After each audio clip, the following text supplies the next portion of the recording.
And we are live. Welcome back to the Ep12 Lupine Dreams Wings of Lunannon campaign. Yeah, I'm surprised I didn't stumble on my own tongue there. So, last time was a bit of a hot mess. We had a big explosion of different character arguments that had been boiling up to this point. Kay exploded, we had Cassandra and Lilac on screen, we had Xanis' breakdown, we had a lot of stuff. I would advise, if you want a better summary of the session, to go and watch the VOD on YouTube, which I will eventually remember to actually put that down in the chat, but for now, we roll into a week after last session. Time has passed, the group has been under heavy observation since that point, and a lot more chaos has occurred during this week. In pretty much the entirety of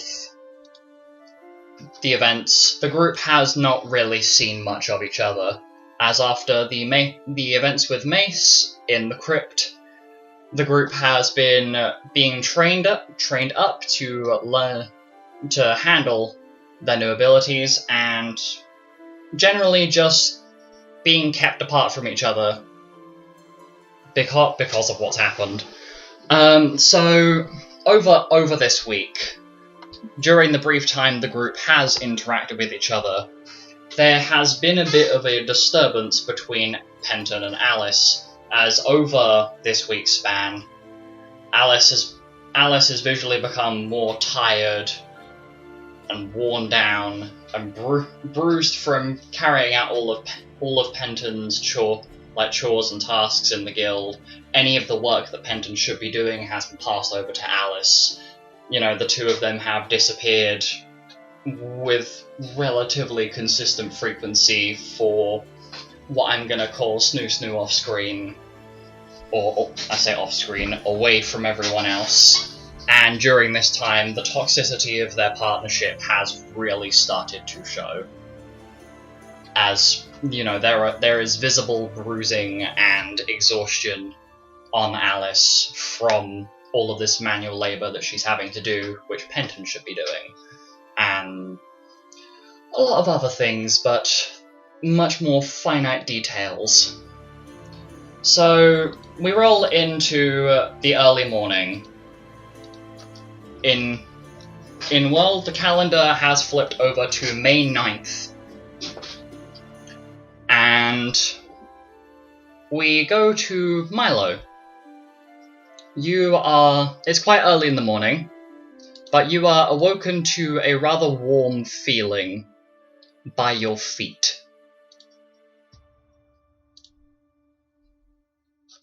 What are you going to do?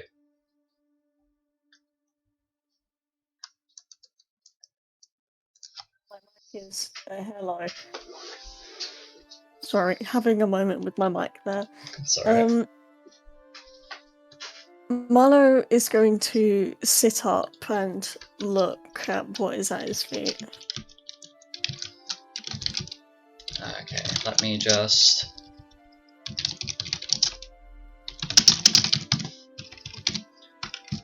So I'm just removing some of my notes. So, at your feet, it takes your eyes a second to adjust from, you know, the blurriness of sleep and just general tiredness over how hectic the last week has been for all of you. And you realise that at your feet is Xanis, who has curled up asleep, basically on the top of your legs, dare I say. He's basically sleeping on top of you, or on top of your feet / lower legs. Xanis? The boy kind of jumps awake with a bit of a start. Sorry, Milo. And he shuffles back towards the edge of the bed, looking a little bit ashamed of himself for, you know, not being in his own bed and sleeping by your feet. Is something the matter? He kind of is like hunched up in a ball, so his knees are against his chest, and he starts like tapping his index fingers, the tips of his index fingers together, looking a little bit embarrassed. Well, I didn't want to stay in my bed because it's a bit closer to Jasper's bed than I'd like. I hope you don't mind. I would have done this and been at the foot of Patch's bed, but with him and Alice, I didn't want him to mistake me for Alice. That's fine, Xanis. Don't worry about it. During this, Mira, you are awoken by the audible conversation, as you've generally been quite a light sleeper over the last week, with all of what you found out about your father, what's happening with Xanis and Kay, because even after Kay had her outburst at you, still even a little bit of you is still quite worried about what's happening with her after Mace. And just generally, I can't even confine it to one thing. There's so much chaos that's gone on over the last week and a bit that your sleep has been a little bit affected, but fortunately nothing detrimental. But you have awoken to see Milo sitting up, with his covers up to his chest, and then Xanis sitting at the end of Milo's bed, kind of all hunched up in a little ball, looking very embarrassed. Are you two okay over there? We're fine. Oh, okay, that's good. It's kind of late, isn't it? I mean, it's more early than late, but Yeah. What time is it actually? In the actual time is about 3:30 in the morning. Oh my god. About half an hour before, like the higher ups of the guild would usually start getting up and setting the guild up for the day. Are you two having trouble sleeping?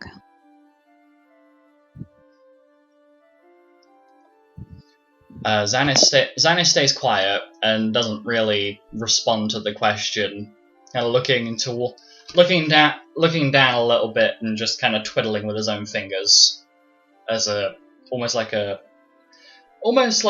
way of distracting himself from actually responding to the question.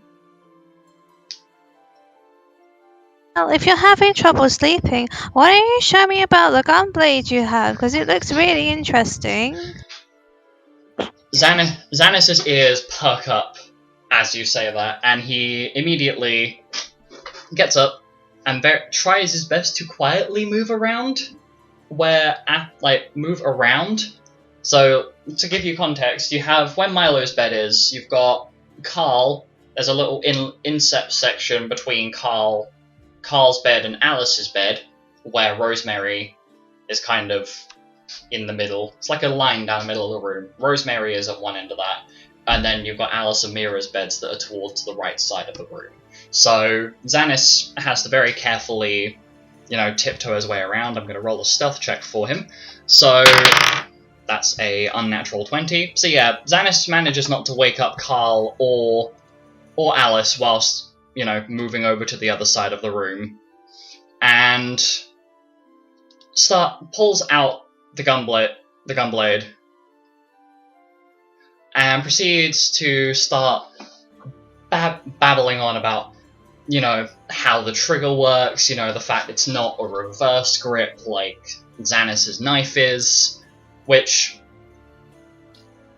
he's clearly excitable about this new weapon he's got, to such a point where he kind of forgets that Mira is supposed to have part in this conversation, and he's basically gotten very, very distracted with it.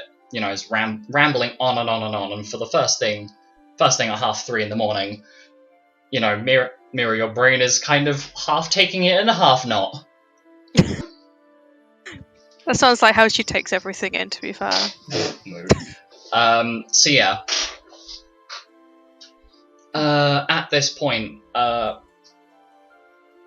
Penton, Alice, can you both roll me perception checks, please, to see to see if either of you get woken up by, the audible rambling.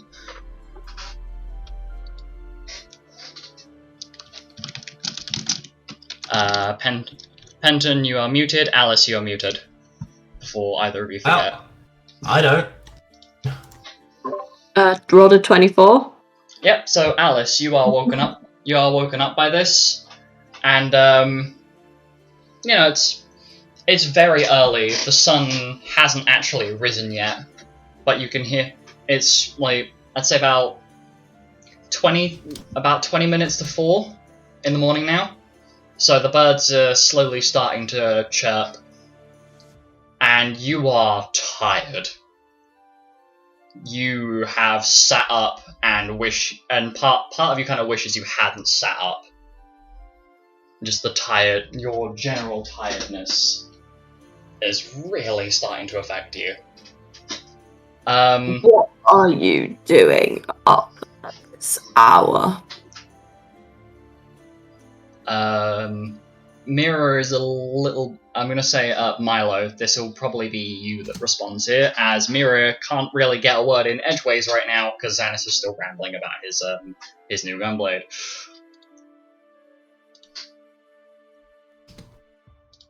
Don't worry too much about it, Alice. People aren't What? sleeping very well. Can you not be like a little bit like quieter for those of us who really need some sleep right now? Looking at Xanis. Xanis looks to Alice.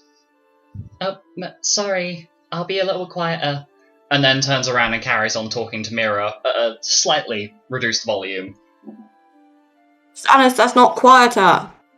Sorry. And then he really pipes down, starts whispering. It sounds almost like a really shit rap song, because it's just very quiet whispering at such a fast speed and pace that it just sounds... It's almost like a white noise. So, Alice, can you just roll me a d20? See if you drop back off again, or whether you are just awake now. 11. Pardon? 11. 11, yeah, you drop back off. It's That's like the most graceful of people, you finish your sentence, and then the tiredness in your brain just goes, yeah, no, we're going back to sleep, and you just flop back down onto the bed. I wish I had that power. Same. So, Milo, you are the only one that's not currently engaged in doing something. What are you going to do? Milo is going to go and wake up Penton. Okay. So Penton's bed is only a couple across from yours, because there's now an empty bed between where you are and where Penton is, which was Father Bear's bed, but it is now completely empty. So you move over to where Penton's bed is and just wake him up. I'm not going to get you to roll anything here, Penton, as it's a pretty... You get a nice firm shake via the shoulder to wake you up. Hi, Milo. What do you want? Well, I was hoping to talk to you mainly about Xanis, if that's alright. Okay, sure.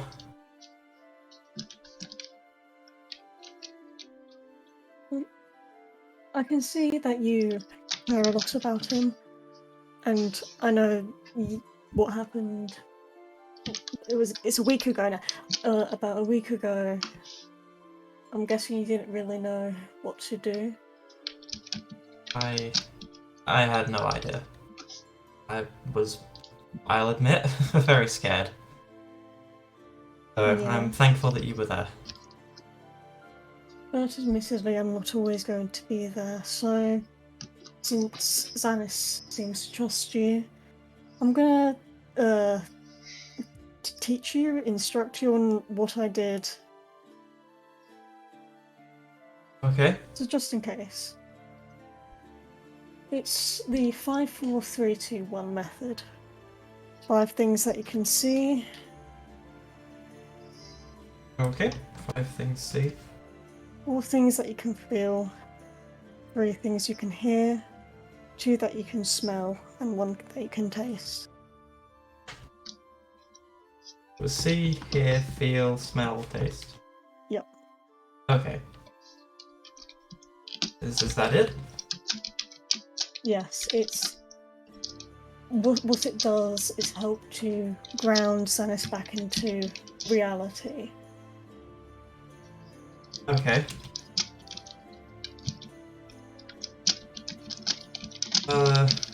Thank you, I guess. It's not a I'll problem. keep that in mind. Also, I was wondering if you could do something for me. Depends on what it is, but sure. Would you be up to take Xanis out this morning? Maybe to get some sweets? Yeah, I can do that. He needs a break. Milo goes and gets 600 gil and hands it to Penton. Okay. Use this for Xanis' sweets, and if there's anything left over, keep it for yourself. Oh, well, thank you, I guess. Will do. Give me a second, I will just adjust that on your sheets for you. Meanwhile, it's been about... it's been a little while longer now. Maybe like just around 4 AM. And you can hear noises in the guild. People are starting to wake up now. You can hear 2 very familiar voices down the hallway as the very downtrodden-looking form of Kay comes in through the door, with her parents, Lilac and Cassandra, standing behind her, basically guiding her into the room before the door is very gently closed and the 2 parents leave the room. Kay proceeds to go and sit on her bed, very purposefully making sure to avoid all direct eye contact with anyone in this room. I was removing Gil, sorry. My brain is being potato. That is that, and then let that save, and then pop that over here. So, during the meantime... there we go. So that's everybody's guild totals updated. There you go. So, during this time...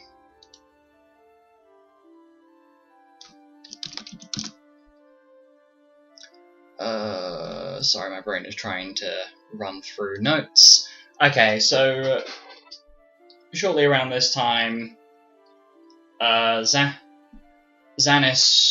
goes over to where Penton is sitting after Milo's returned to his bed, and Xanis just kind of sits on the floor next to Penton's bed, as the 2 of you are probably going to end up heading out in a little bit.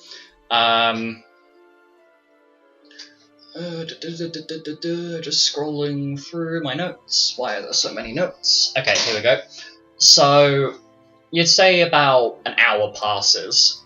The rest of the group, aside from Milo and Mira, well, Milo, Mira, Penton, Xanis, those 4 are the only ones that stay awake for this next hour, and things seem to just kind of quieten down a little bit.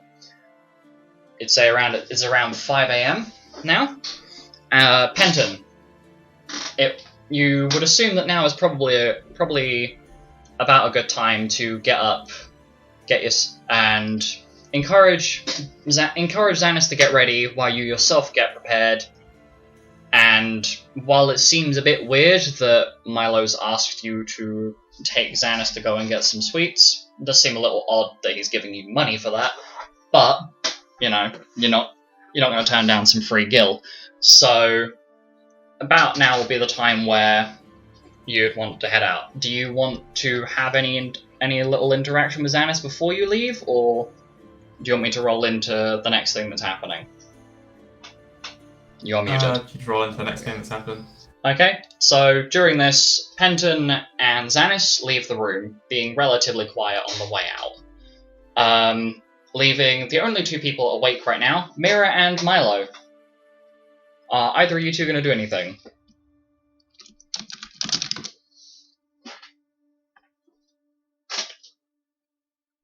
Well, Milo is going to go over to Mira.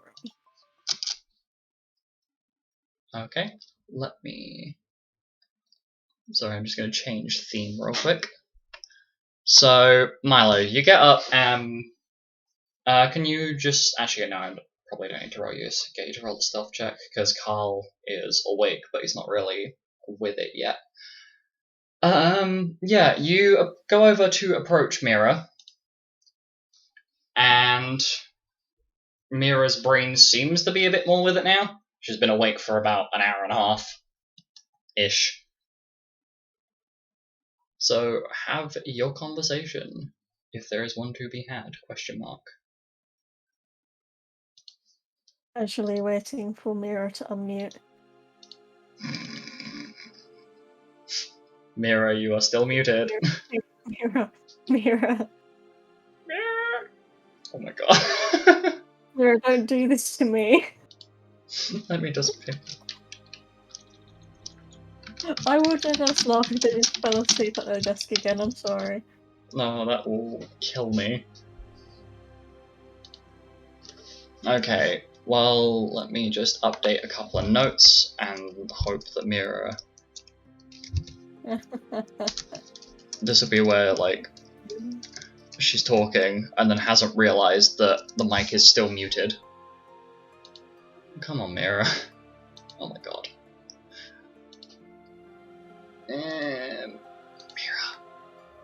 Mira! Oh my god. Hold on. Someone give her a ring or something. Might Give her have to do that. There you go. Hi. Hi. Sorry, Oh just my before god, you she got don't your desk again. understand. I go for a bloody wee, and my mum decides now is the time she one. wishes to clean the bathroom, and I had to wait. Oh my god. Okay, well, Did you tell her? I did. I was like, please, can you clean later? She's like, no, just let me finish this thing. No, tell us, you fool. What am I doing? Okay, so Milo has moved across the room to you. Xanis and Penton have left. Mm-hmm. You don't know at the moment why they have left, but the two of them seem like they're just going to go and, I don't know, hang out or whatever. But no, Milo has come across to speak with you. I forget exactly how Milo is positioned, but I'm pretty sure he's just sitting down on the bed. Something like that. Okay. I don't know, my brain cells are at -4 capacity. Anyway, go for it.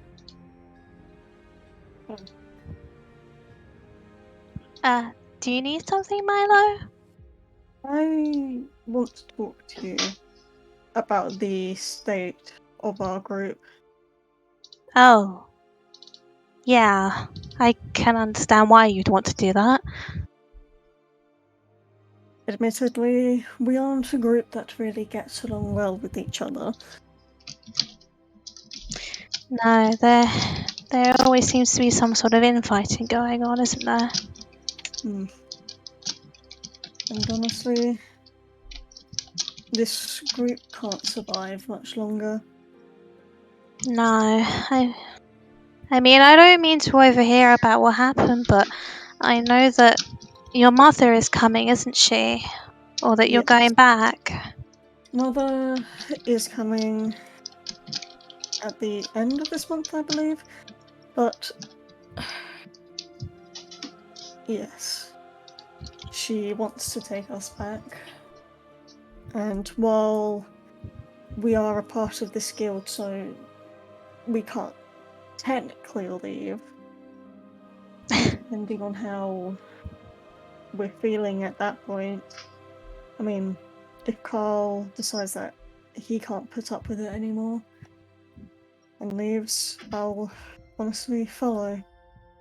Yeah, I mean, I know you, Carl, and I haven't always got on the best foot, but I don't want you guys to leave. But I wouldn't force you to stay, not that I could.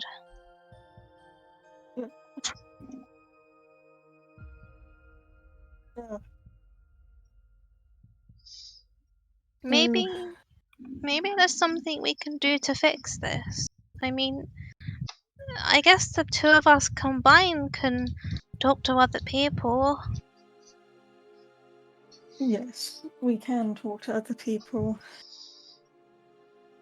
There's It's just just, going to be some people that are going to be impossible to get through to, let alone I don't even want to approach some of them. yeah. Well, maybe we should figure out what the problems are and who we each need to speak to.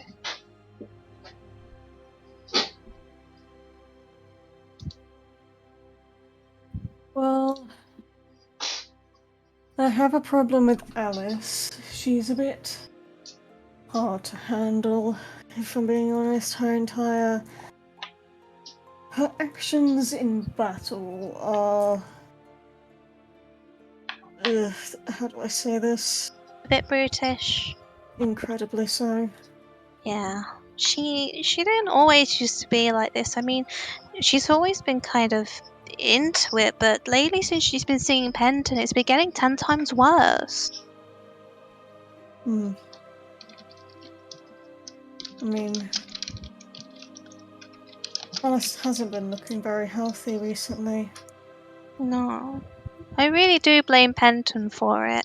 He's been nothing good for her. I don't think... Definitely not Alice and Penton. Okay, well, if that's one thing we can solve, then... Well, I don't know if Kay will be much into trying to figure things out after what's happened. But I know that, you know, she kind of looks at you funny, so maybe you could get through to her. We'll wait and see. I mean, you sound like you want to talk to her. Is there any reason for that?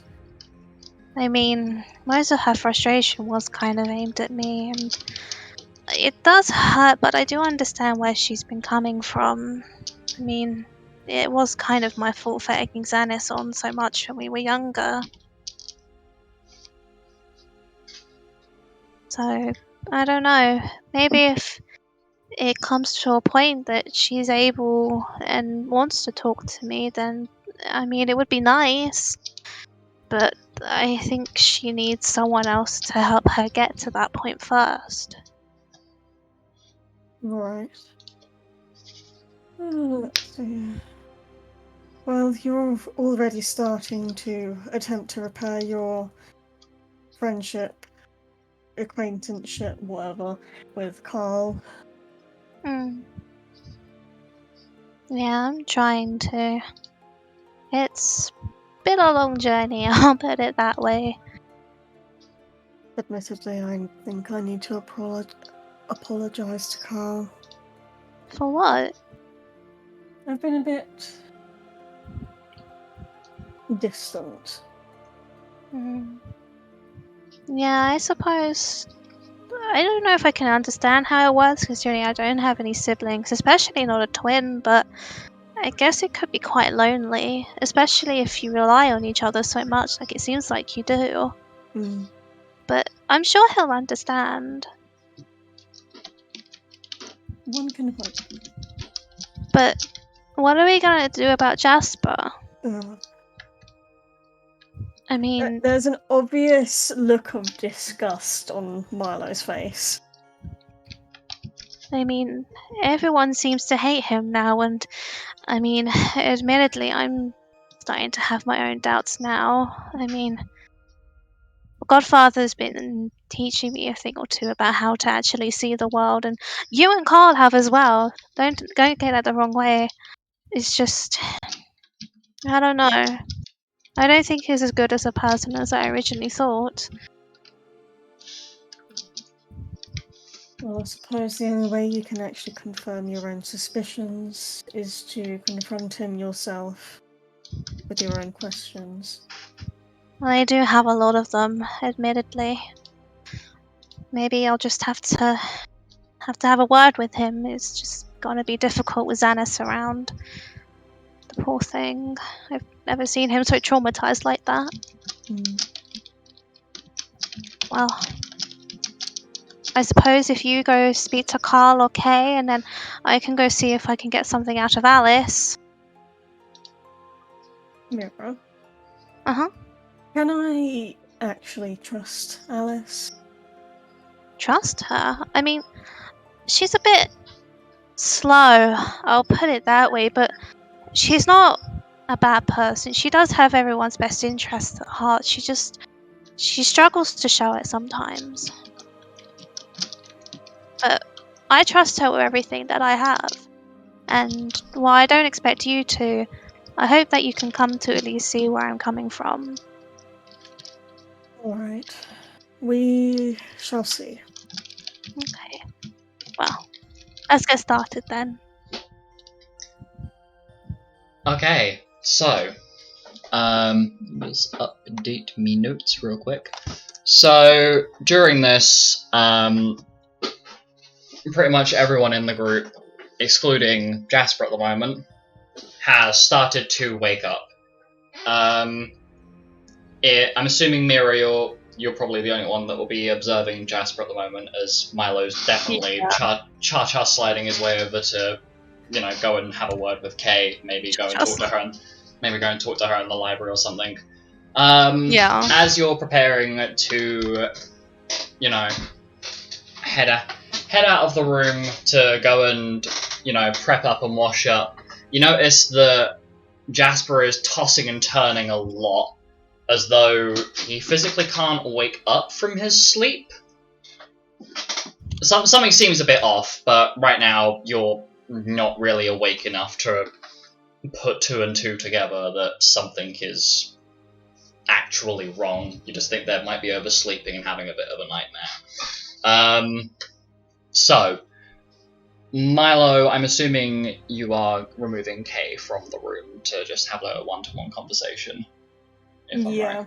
Okay, so literally everybody in this room has left, excluding Jasper, who is, still asleep as of current. So we go straight over to Xanis and Penton, who are currently out in the town. The shops are open surprisingly early, and it's quite endearing, but Xanis seemed a lot more lively than he has been while he's been in the guild room. The boy is kind of full of a jittery energy, and has been doing his best not to half drag Penton around the place, but has been sticking very close by, with the occasional look over his shoulder towards the guild, or more specifically down the road that you took to get here. Well, glad to see you're in high spirits. Well, it's it's probably because I'm not at the guild and, I'm not near people that might want to hurt me. You seem happy. I understand. No one wants to hurt you, Xanis. Nobody wants to hurt you. It happens on accident. I don't believe it, but thank you for trying to reassure me. Say, Penton, when me and Kay were in the crypt, Mace mentioned stuff about you and him. I kind of wanted to know, what was it like? What was it like when you met Mace? he told me and Kay that he had you join a gang or something after stealing from this orphanage. I didn't know you didn't have parents. Yeah, he didn't steal from an orphanage. He stole me from an orphanage. Oh. I was abandoned by my sweet mother and father at the age of 8. And They didn't want me. So, I lived most of my young life in that orphanage. Subject to bullying, people saying that I'm not wanted. Other ones just annoyed at me for the fact that I had parents in the first place.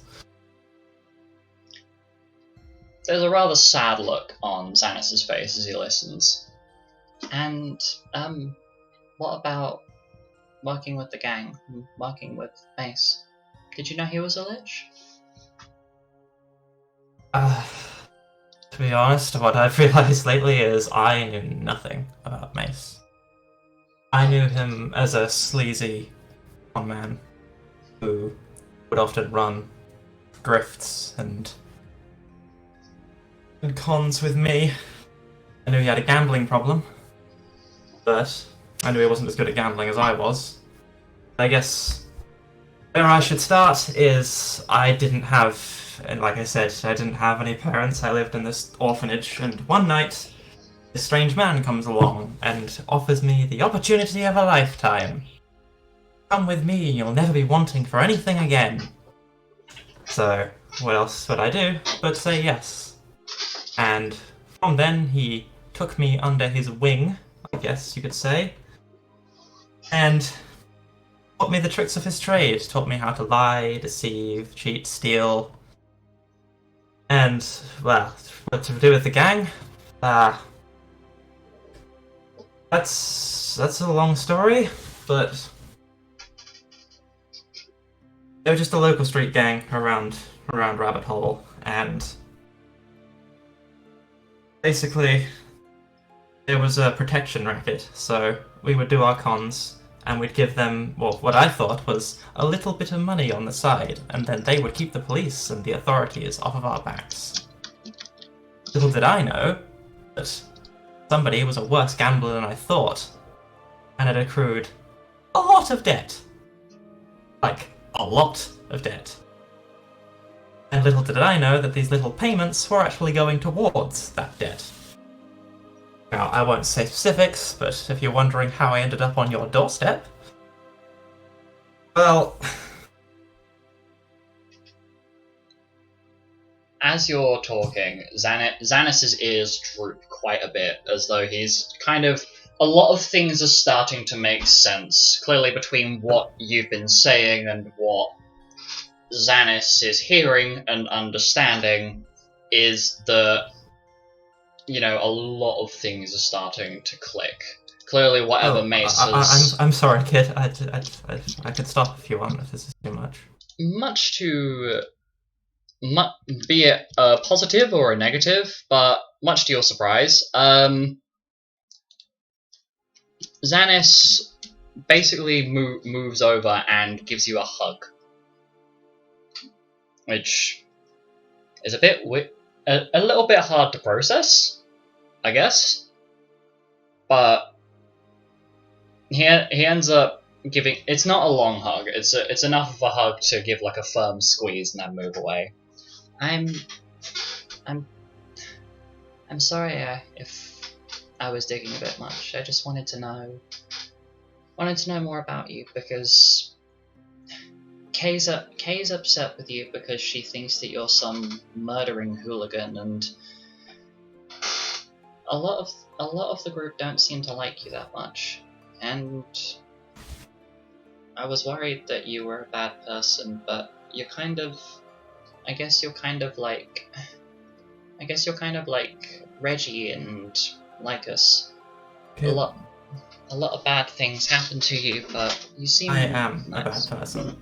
I'm trying to become a better one. No, I don't know how good I'm doing, you're but not. I'm trying. You're not a bad person. If you were a bad person, you wouldn't look after me. Although maybe it's just because you're scared of my dad. And he starts poking his index fingers together again, looking at the well, not poking his index fingers together, sorry. He starts like fiddling with part of his oh god, I've got to find the thing again. Starts fiddling with like the fluffy seam of his jacket. The other hand looking at the little fabric pouch of spring caramels that the two of you purchased using the money that Milo gave. Your dad? Yeah, I know a lot of It's people. gonna break eye contact. Xanis takes a moment.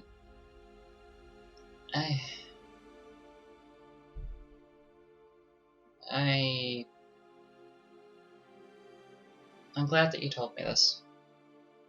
It's nice to know that you're not some horrible person that's out for blood like Kay thinks you are.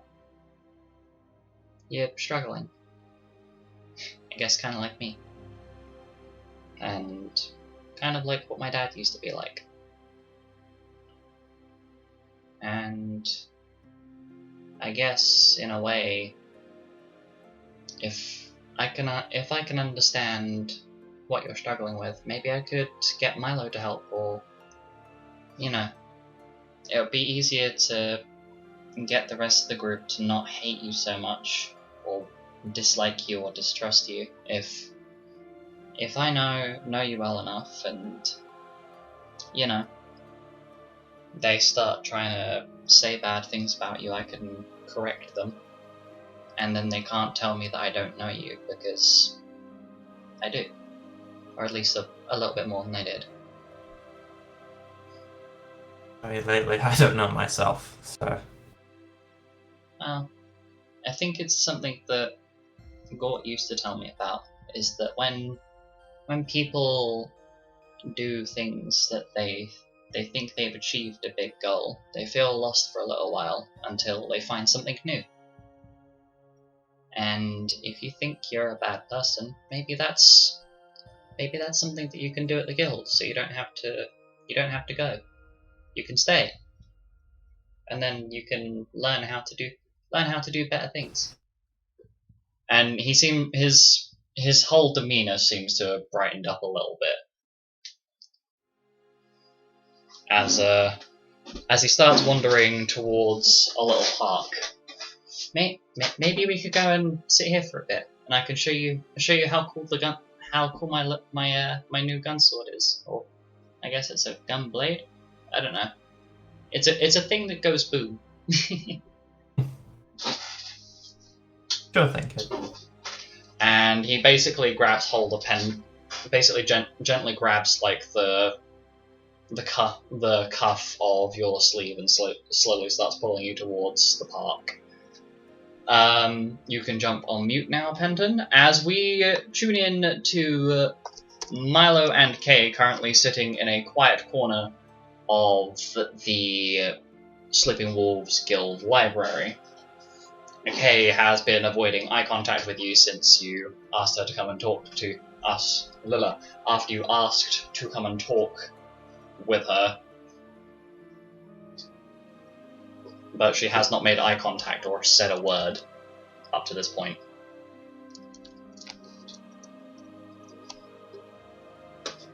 So,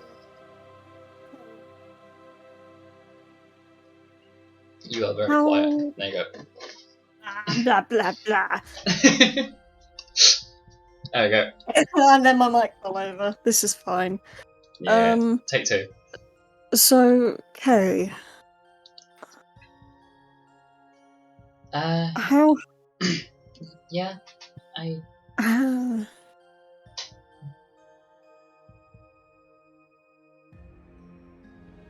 She stays quiet after.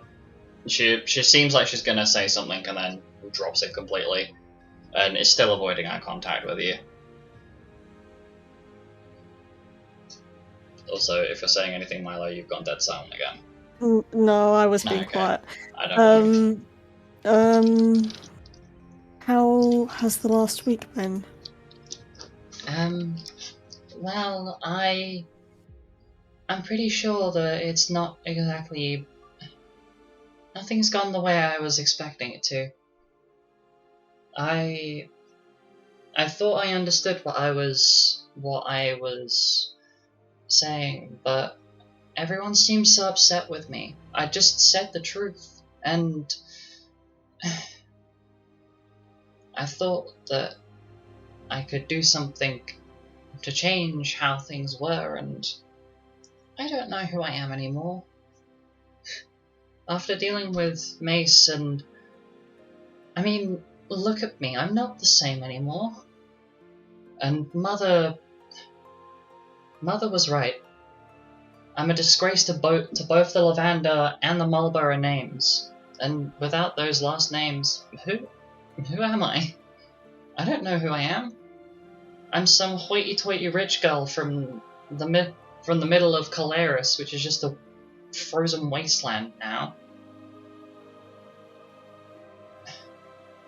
Maybe... I don't know. I feel like I want to try and at least make up to the people that I didn't really want to hurt, but I just couldn't control my anger. I kind of want to make up to a couple of them, like Mira and Alice, and I think I upset Xanis as well. And my parents have been arguing constantly. I haven't really slept that well, and I'm thinking about leaving the guild. Oh, Because I guess the damage I did and the things I said, it wasn't right what I did. And I know that. But I don't have the context for the things that I want to know. And if I don't know the context of it, then I'm just throwing false accusations out. Can I roll an insight? Has Kay not been looking at me? This is like, She has not been looking. No, she has not looked at you in the eyes the entire time she has been speaking. Can I roll an insight check to see if I can discern what she's feeling about me? Go for it. Go for it. 23. That is a success. It's quite clear that she's displaying a very similar sort of awkwardness and shyness that you were planning to tease Carl about when he was talking about Alistair, the mysterious boy in the infirmary. And she seems to be being quite shy, as though she's like mildly afraid, but it seems like whatever you say here will massively change the outcome of how she views her actions, how she views herself. If I were to sum it down to really basic terms, what you say here may decide for her what she does. So choose words carefully, I guess. Oh no.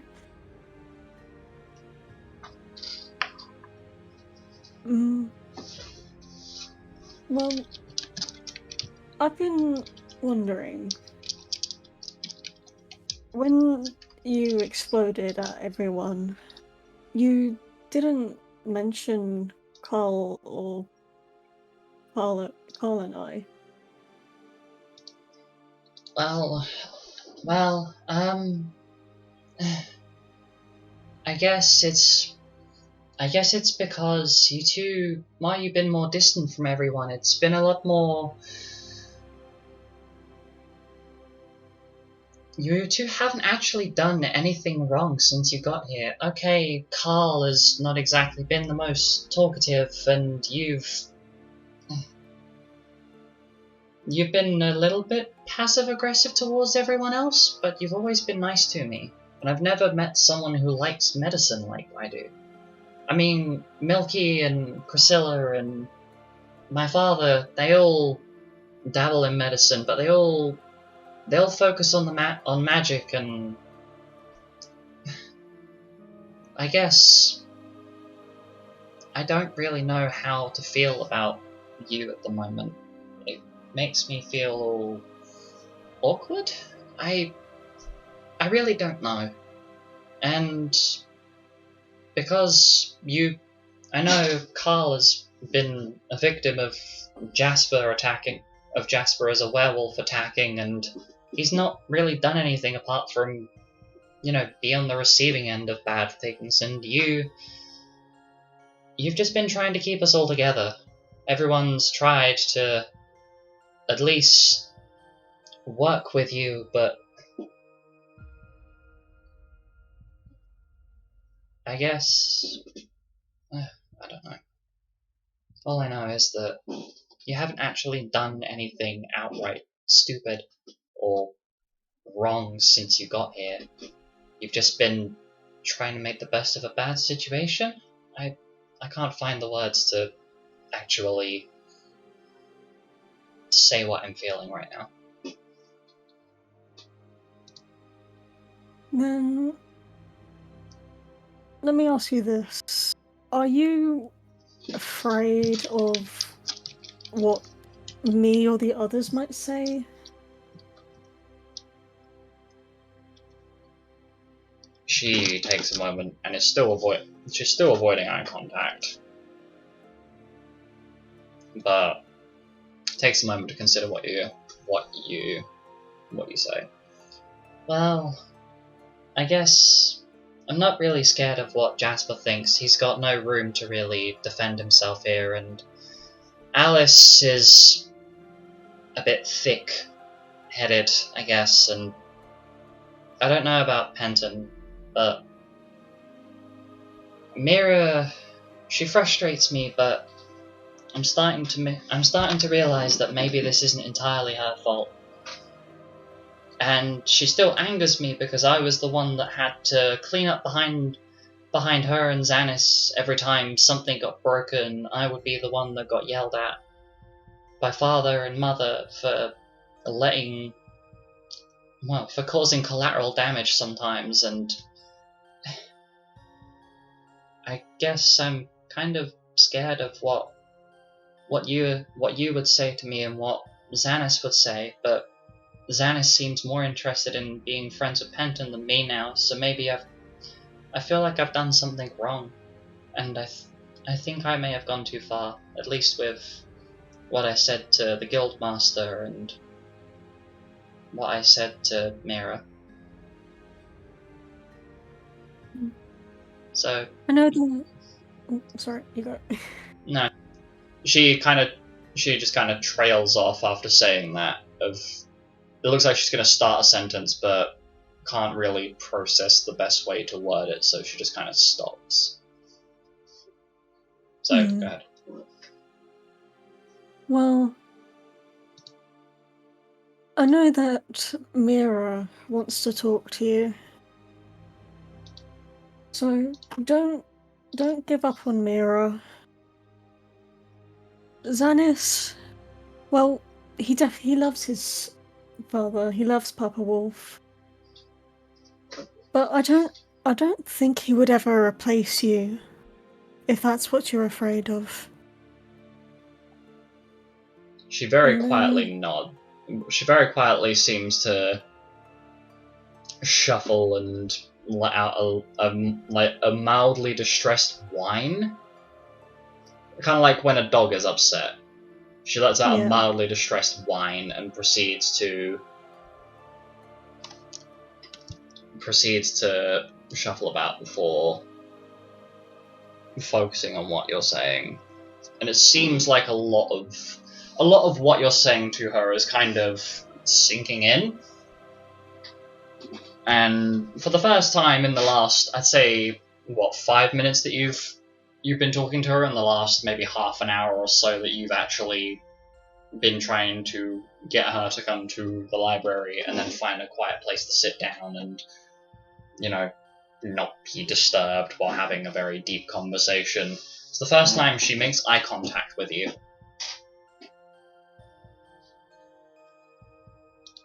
She seems very flushed, very embarrassed, and you can kind of see the dark bags under her eyes from where, even with her very brightly coloured fur, more of like her pastel coloured fur, she definitely looks tired. Like, you can see it in her eyes.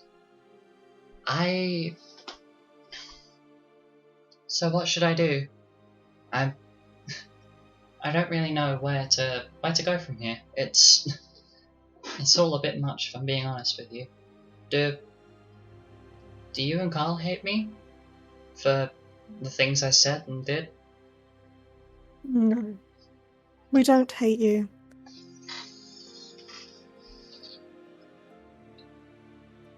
Honestly, I don't think we could ever hate you. And just like that, Kay proceeds to start crying and clings to Milo. And it's a bit awkward because beforehand, when Kay would hug you, there was nothing between the two of you, but from her, the transformation and that magical aging, she's basically smushing her entire chest against the lower, I guess, Milo's chest. I forget how tall Milo is. Sorry, I'm having Milo's like 6'2"? Question mark? He's 6'2" without heels. Okay, so yeah, the heels wouldn't be accounted for here because he's sitting down. But yeah, Kay basically clings to Milo, and her head just about comes up to, the upper part of Milo's chest, if my brain is remembering size proportions correctly. But she is just now holding on to you and crying because it seems as though the fear and almost scared child energy that was about her of the sort of feeling you get when you pissed a parent off sort of thing. Like that same sort of sheepish, scared energy. That's completely dissipated. It's now just a flood of tears. She looks incredibly relieved. Almost as that's the one thing she needed to hear, was that the two people that she seems to have gotten close with, that isn't Xanis, don't hate her. So she's not completely without hope of at least repairing some of the loose ends that she's created. After, you'd say, a few minutes of crying, she pulls away, looking a bit embarrassed that she's just, broken down crying on one of her guild members, and pulls out a small pouch that smells oddly fruity. It's something between a strong, orangey cinnamon kind of smell. And she puts the pouch down on the table in front of Milo. Well, during one of mine and Xanis' escape attempts from Mace, I found these. They're one of the plants that we were looking for to cure your brother. I know, it's not much, but it's enough to make 1 or 2 cures. Maybe 3, if you really spread it out, but I've not really got the alchemy skills for it. Thank you, Kay. She seems to have a little bit of a meek smile on her face, and she gets a little blushy. Sorry, I have to say it like that, because it's funny to me, at least. She gets a little bit red in the face of, oh, yay, I did something great. This feels good. kind of look. And stands up before heading towards another part of the library to go and read something. You now have one of the ingredients that you need. I don't know why I'm saying it like this. You have one of the ingredients you need now to make a lycanthropy cure. It won't give full immunity to lycanthropy, but it will. It's one of the things that is needed to cure it in the first place.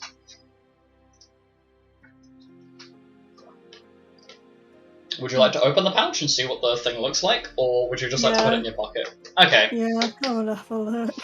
So as you open it, you are hit with this strong cinnamony orange smell, and it's not just the like, ooh, this is really fragrant. No, it's like sorry, this is a really stupid analogy. It's like a tiny gremlin has just jumped out of this bag and kicked you in the face with orange and cinnamon.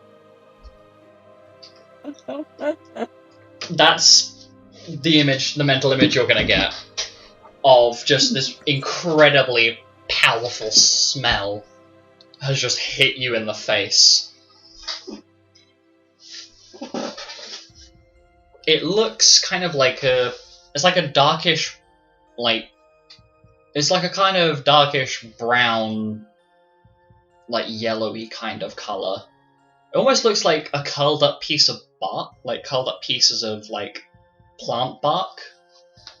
It's like kind of like a harder stemmed plant that's been snipped, and then like tiny little pieces of string tying the ends closed, so nothing's like dribbled out, if you will.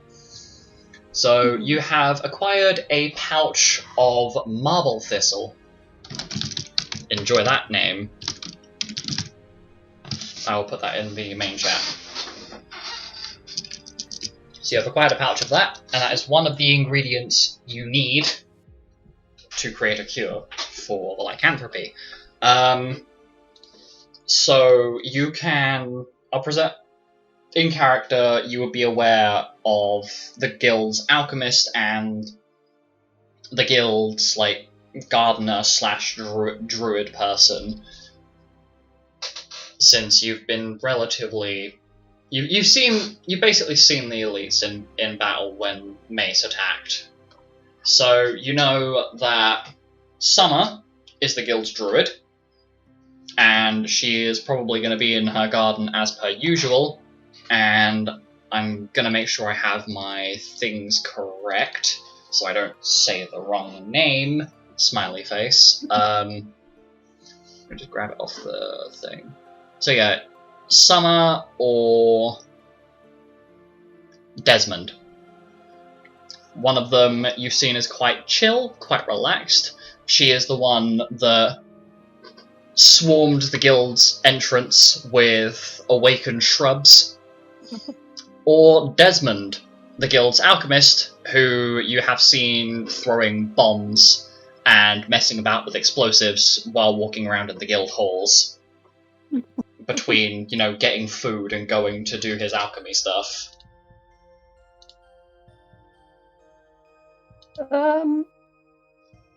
I think I'll go find Summer. Okay, so if you could jump on mute for me, Milo. Finally, Jasper, you have had a time.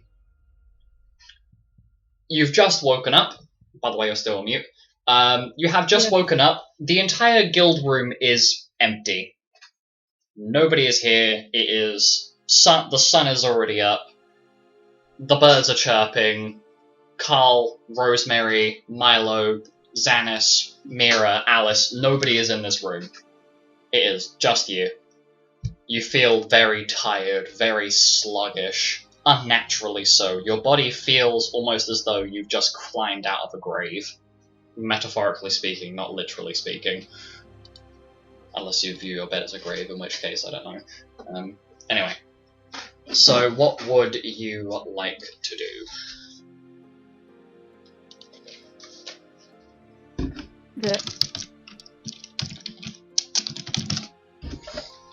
Let me just grab notes. Yep, okay. If you need help with what of the scenes you wanted to do, I have popped the one that I was just sorting first in there. Okay. Well then, I'm gonna go to the get dressed and shit and first, but then after that, I'm gonna go to the infirmary and look for Priscilla. Okay, so after... Let me just change the theme again, because I'm not sitting on one song. So... Is this it? Oh yeah, this is it. So... You end up wandering... There you go. You end up wandering down the halls to the infirmary, and you get a lot of annoyed, frustrated, and borderline angry looks from a lot of other guild members or groups that are passing through, or you walk past. It would seem as though a lot of people are not very fond of what has happened, as something above even the guild groups themselves is happening. And while Group U and the group you're part of currently has not had any information as to what the fuck is going on, there's been that overwhelming sense of dread that something is going to go to shit. But you arrive in the infirmary, and sitting by the front desk, having a flick through some of the books and paperwork, who's in the infirmary, who's not, is Priscilla, wearing her usual white mage garments, and she has her hair tied up in a bun today. I'm gonna go up to her and say, "Hey, Priscilla, if you're not too busy, I'd like to have a little chat about, the whole werewolf thing and yeah, that stuff. Are you busy?" Well, hello, Puddin'. I'm not too busy, but I won't have long, because the guild master himself has asked that I help Desmond and Summer sort out some of the plants and herbs that have been brought back from a group that's returned from Honeymill recently. So you got about 5 minutes, maybe that. So what can I help you with? What do you need? Well, if you don't mind me asking. What are you and Desmond and such making? Your audio is robot at the moment. Just let you know. Fucking shit. There you go. Okay. A little bit clearer now. Okay. Go again. I was saying, what I was asking what they were making. Her tail kind of flicks for a moment. She looks at you. Well, sweetheart, we've gotten a lot of complaints lately about yourself and just werewolves in general, from the people that organize the guilds and the village themselves, and just a lot of people complaining. And pretty much as you'll know, the Guildmaster has had to recall one of the groups back from Honeymill to bring back some herbs to resolve the problem that yourself, your brother, and Abraham currently have. Or you yourself, and fucking kill me now. I can't speak. Yes, close enough. We'll do that. Accent is hard. Accent is hard. But no, basically, she's told you that there is a lycanthropy cure currently being worked on, and a horrible twinge goes down your back as you realise that for the Guildmaster himself, to have recalled a group that is midway through a mission to run an errand to come back again. Things are not going well, to put it bluntly. Like, there's that horrible feeling in the back of your head of, I am so screwed. Oh dear God, I am in trouble. Okay, I've had that feeling, but since I actually literally joined, so it's fine. Makes sense. So Priscilla carries on. So, what I gotta tell you is that I'm no expert on lycanthropy. That's entirely Nova's field. Though, considering the way that you and Nova have not exactly connected well, I'd imagine that you'll be called later for, well, dosage, I guess. But until then, there's not really much I can do for you. Though, I would say it's a little bit later than you probably should have come and spoken to me, darling. I really wish that you had told me when you had come to the guild all injured. You know that I'm a doctor and a healer first. I'm not a gossip woman, or my job is my job, and then my life is outside of that. If you had told me that you were attacked by a werewolf, we could have tried to get Nova to at least put something in place, or maybe even cure you sooner. Because that group, I think they left for Honeymill about last month? I think it would have been a few days after your group had gotten together.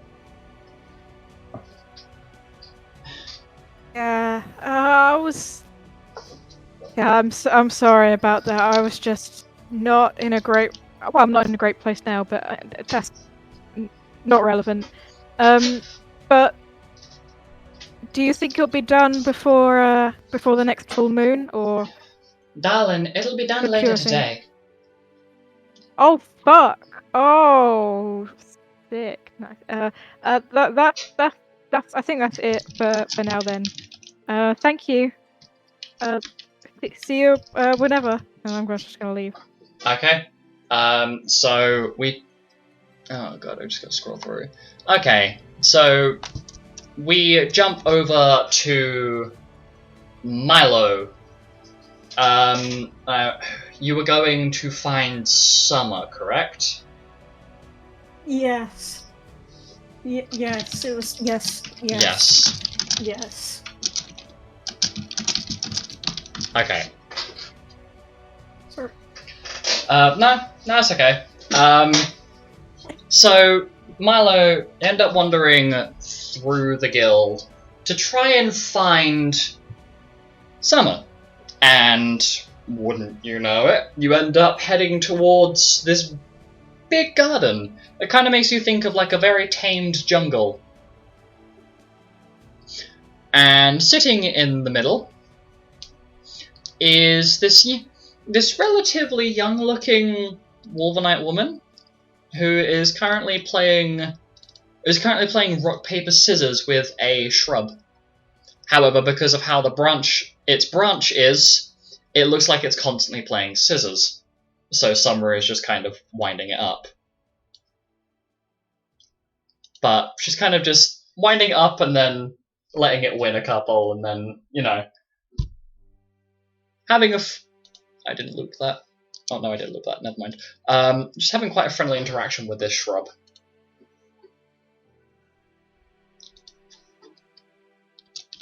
Sorry, am I intruding on anything? Not at all, not at all. Say, aren't you, aren't you one of the Dragon Twins? I've heard quite a bit about you. How can I help you, sweetheart? Well, I just finished having a conversation with Kay, and she gave me some marble thistle. And I know that it's part of the werewolf cure. Ah, yes, I was just about to see if I could go to Floss and find some. I literally just ran out. That's the perfect amount. Okay, tell me, sweetheart, how have you been finding things? Have things been okay recently? You seem shook up. You can talk to me. Or you can talk to Jerry, my little shrub friend. I've been playing rock, paper, scissors with him for hours now. I guess it's been a bit stressful. Ah, yes, well... I guess it might sound a little demeaning, so I apologize in advance if it does, but you really should relax a bit. This guild is full of very, very nice people, and they're very passionate about the things they do. And I think that you are fitting quite well in with this guild as a whole. I'm pretty sure that the guildmaster, sorry, it feels weird calling him that the guildmaster had actually arranged plans for you and your brother to be moved into one of the other guild groups if he had to disband group you. I'm pretty sure he had a very heated conversation with Rem literally yesterday. It was quite an interesting thing to watch. Oh wait, you haven't met Rem before, have you? Well, let me tell you. If you see a tiny frogman with a knife, just say hello, it's Rem. He's an absolute darling, and while he probably wouldn't like me to tell you, if you pick him up and squeeze him, he squeaks. And she starts chuckling to herself under her hand.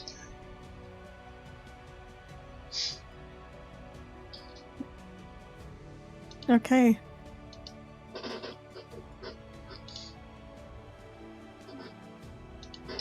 Anyway, the two of you have a brief conversation before Summer's ears seem to twitch slightly as though she's being called. You realise that one is probably either the guildmaster or one of the other mages in the elites using message to basically call for Priscilla, Summer, and the rest of the people making the cure to come together. As Summer very politely excuses herself and leaves you with Jerry the Shrub, who is now swinging his little branch at you to play rock, paper, scissors. Do you entertain the shrub? I will entertain the shrub. Best fucking line. I am trying so hard not to cackle right now. Entertain the shrub. Become the shrub. Anyway. So, Milo is now sitting in the guild's garden playing rock, paper, scissors with a tiny shrub. However, we tune over to Mira. Mira, after a little while of having to try and find where the hell she's wandered off to, you manage to encounter Alice. Finally, the person you've been looking for all day. It's me. Where are we? Sorry. So you two are currently in one of the smaller gardens, not the big one that Milo was just in. In a small little area where Alice is currently having to detangle some of the rose bushes that have overgrown, and there's a small patch of water around. I can't remember if it's around or in, but there are a bunch of what I'm going to call spider lilies growing around as well, and Alice is currently having to try and trim down these rose bushes with basically a blunt knife, because she hasn't been given a resharpened one, because, this is Penton's job. It should be Penton that's doing this. And there are lots of little prick marks in Alice's hands. So you've just found her. Alice, I am staging an intervention. What are you doing? Well, Persia says when you say you want to talk to someone, you have to say you're staging an intervention because it means that they'll take you seriously. Anyway, point is, we need to talk. Okay, well, I guess this stupid rose bush can wait. Okay, well, just listen, you've not been the same as normal. I mean, look, you're basically melting away here. What do you mean? I'm perfectly fine. You can say that, but you're clearly not. I mean, you're not even picking as many fights as you used to. Really? I mean, Yeah. I'm picking a fight right now with this bush. Yeah, but the bush doesn't count. The only thing you've been picking fights with is with bloody Penton's chores. Yeah, bloody Penton's chores. Yeah, it's Alice. I love you, but it's always Penton this and Penton that. Like, oh my gosh, you're basically just like you're gonna be dead if you keep going after this guy. He's not good for you. He's the love of my life. No, he's not. He's using you. Like, can't you see that he's just been sending you off to do all of his chores so he doesn't have to see you? Don't. Well, that's No. what's happening. Like, he's just gone off with Xanis and didn't even say a word to you. I mean, what do you even have with him apart from him, giving you that weird look at dinner all the time, which I don't know what it's for, but it's really weird. Yeah, I don't know. I just, he's my first ever, like, I guess, relationship of sorts, and like, I guess I just kind of thought like this is how it's meant to be. I I've I I've should be the one caring for him and stuff. I mean, there's ways to care for your partner and be healthy. I mean, I don't know how I'm able to say this because I've never been in a relationship, though I have read several relationship therapy guides because for some reason my mum has a lot of those. Point is, you can care for your partner without going over the top. What Penton is doing is just too much. You're doing too much and he's doing too little. Everything that he's doing is just manipulating the fact that you're so innocent. I mean, my grandmother teaches me better things than this. You should read her help guides. They're actually really good. I highly recommend them. So, what do you suggest that I do? I mean, if you're really that strung up with Penton, then you need to say something to him, or at least just stop doing everything that he's trying to make you do, because this isn't healthy. I mean, there's someone out there who I think will really cherish you, and you're just not seeing it yet. I think that it's just like a little bump in the road, and like I can keep going with Penton, and I'll just ask him to cut the rose bush, and then we'll be okay. I don't think it's gonna work like that, because tomorrow he'll be telling you to go throw a whole bunch of barrels out of windows, or like, I don't know, run a That's track his job. marathon just so he can watch you get sweaty or something. I don't know what he's into. Point No. is, this isn't just a bump in the road. Read my grandmother's guides. They will help you. I know you can't read, so I may have to read them out to you. I But can read. point is, there is someone out there that is better than Penton will ever be.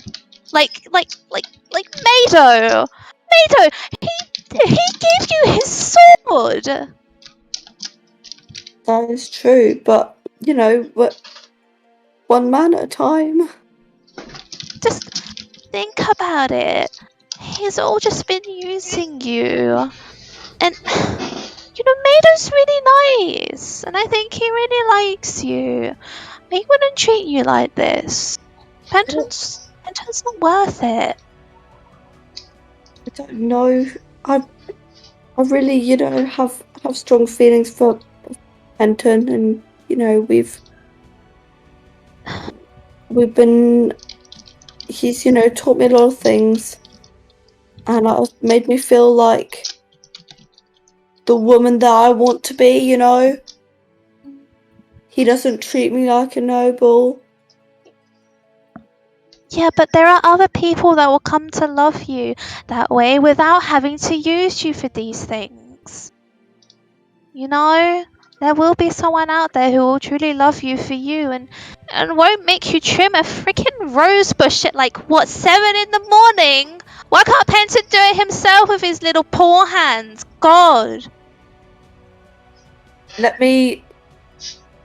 I'm gonna go talk to him, Mira. That just I'm gonna promise tell me. him. I'm gonna put my foot down, okay? I'm gonna go tell him that, like, he needs to treat me better. Because No, you need to break up with him. Please. are we really even together? No, not really. Exactly. I mean, So I'm gonna tell him. I will. I'm gonna go do it. tell him you're done. We're done. Yeah. I'm going. Yeah, go give it to him, Alice. Tell him you are done and you are not gonna be his lady anymore because you weren't I'm even gonna his get my lady to sword begin out. with. You know what I'm gonna do, Mira? Yeah. I'm gonna get my sword out and I'm gonna cut his head off. Yes, exactly. You do that, girl. You have my full support. Just don't actually cut his head off because that really I'm will going, Mira. annoy my. I'm gonna Okay, go do okay, that. okay. Bye, Alice. Bye. Bye. Okay! I'm sorry, I was trying so hard not to laugh. Alice, this is an intervention! Cut his head off. I'm sorry. Okay, bye. I'm going to cut his head off now. No. R.I.P. R.I.P. the stream's continuity. Oh my god. I'm sorry, I'm We're peeking going my 0 mic. to 100 here. Alice and I absolutely have the best scenes. I'm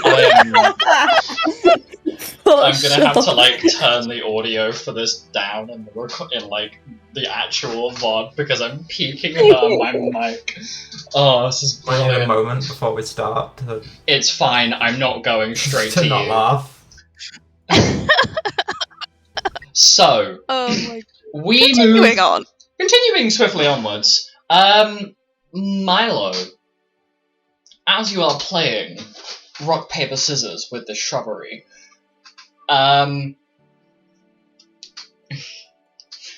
you hear a very familiar noise, and your head turns to see Carl and Rosemary. And there's something a little bit different about Rosemary. She seems to have changed colour slightly. She's not her traditional bright yellow feathers. They seem to be slowly tinging to like a brownish purple in colour. You would assume it's from where Rosemary's been getting stronger, and she's been unleashing all sorts of new and interesting abilities. But she's changed colour slightly, and Carl seems a bit more himself today. Let me just...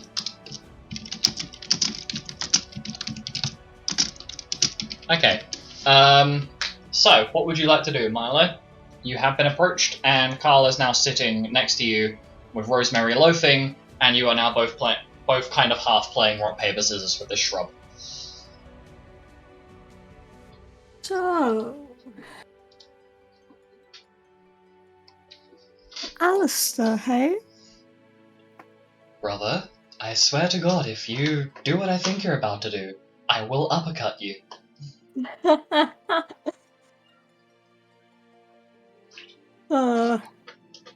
But I must admit, you coming to the meeting looking like that. Brother, shut your mouth before I swing my fist. And he is he's getting very flustered. Like he is ready to like full on uppercut you from sitting down. Milo puts both of his hands up in the air as if he's surrendering. Okay. Oh shit. Sorry. My mic gave me a jump scare. Oh god. Okay. And now it's falling off of its stand. Hold on, I'm just holding the mic. I give up.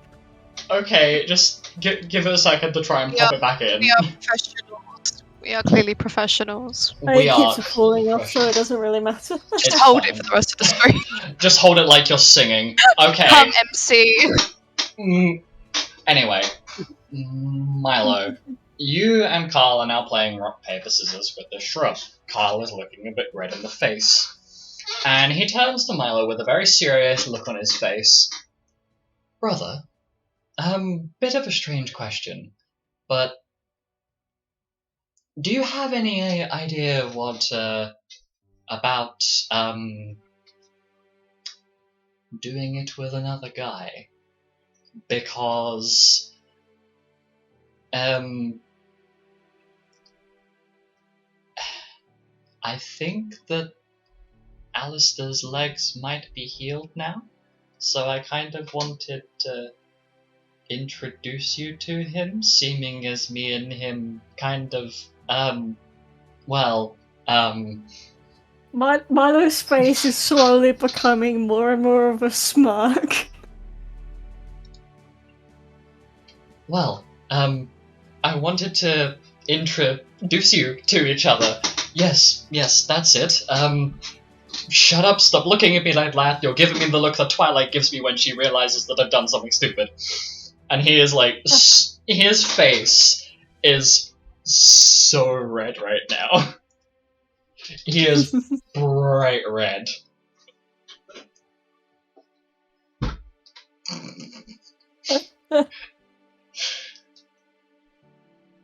Do you have anything to say in response? Sorry, I'm trying not to laugh. So you want to introduce me to him, but you start off with saying, "So, do you know about when two men?" Brother, shut up. I am sorry. I am just thinking about a lot of things right now, brother. Yeah, thinking about Alistair's dick is what I'm thinking of. Shut up! And he slams his fist down on one of the little ornate garden stones, and it makes a clack noise as it hits the stones underneath it. And something weird happens. You feel this weird tingly feeling up your back, Milo. And you hear a voice that actually comes out, and you can see Carl looks very, very concerned as you hear, oops, wrong grandchild, hold on. And this weird spectral ghost kind of comes out of, one of your ears. And just kind of goes into Carl. And Carl's demeanor changes completely as he goes from sitting cross-legged to sitting with his butt and the lower part of his back leaning against this ornate stone, and kind of, sassy office woman kind of leg cross with the hands put together excellent kind of hands together. So one thigh over the other, both hands kind of primed together. Oh well, hello, darling. How are you? I'm all right. Who are you? No, you don't know who I am? Oh, Karina. I am your great, too many greats. But I am one of your ancestors. My name is Nama. Pleasure to meet you. I am the one where your devil powers come from. And your horns are so cute. And while Carl is definitely possessed by your devil ancestor Nama, Carl's hands are now basically squidging your cheeks and like pulling at them as Nama's voice is coming out of Carl's mouth and going, oh, such a cute young man, and oh, your horns are so adorable, and oh, Karina has got to bring you two to come and visit. And it's a very weird experience hearing a very almost promiscuous sounding older woman voice coming out of your twin brother's mouth. It's a very strange experience.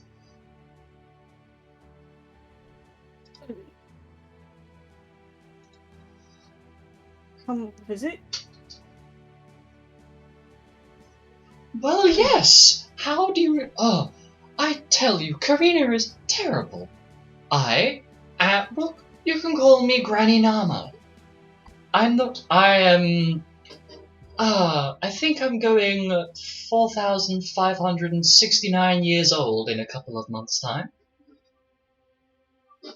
And I know every single one of your family, because they all have their... you all get your tiefling magic from me. I'm assuming that Karina has told you about your infernal heritage, right? Oh, tell me she hasn't forgot Has that. she? Out of character, she is referred to the family coming from devils, but has never referred to Nama by name. Well, she hasn't referred to you specifically, but she has noted that we come from a devil. She looks offended. Oh, well, I never. This is a tragedy. This is an outrage. How... I tell you, boys, you will have to come and visit. I think your mother is actually on her way now. I can sense her magic relatively nearby. But I'd best skedaddle before your mother throws another hissy fit at me. It's just not fair being stuck down here in the underworld, you know?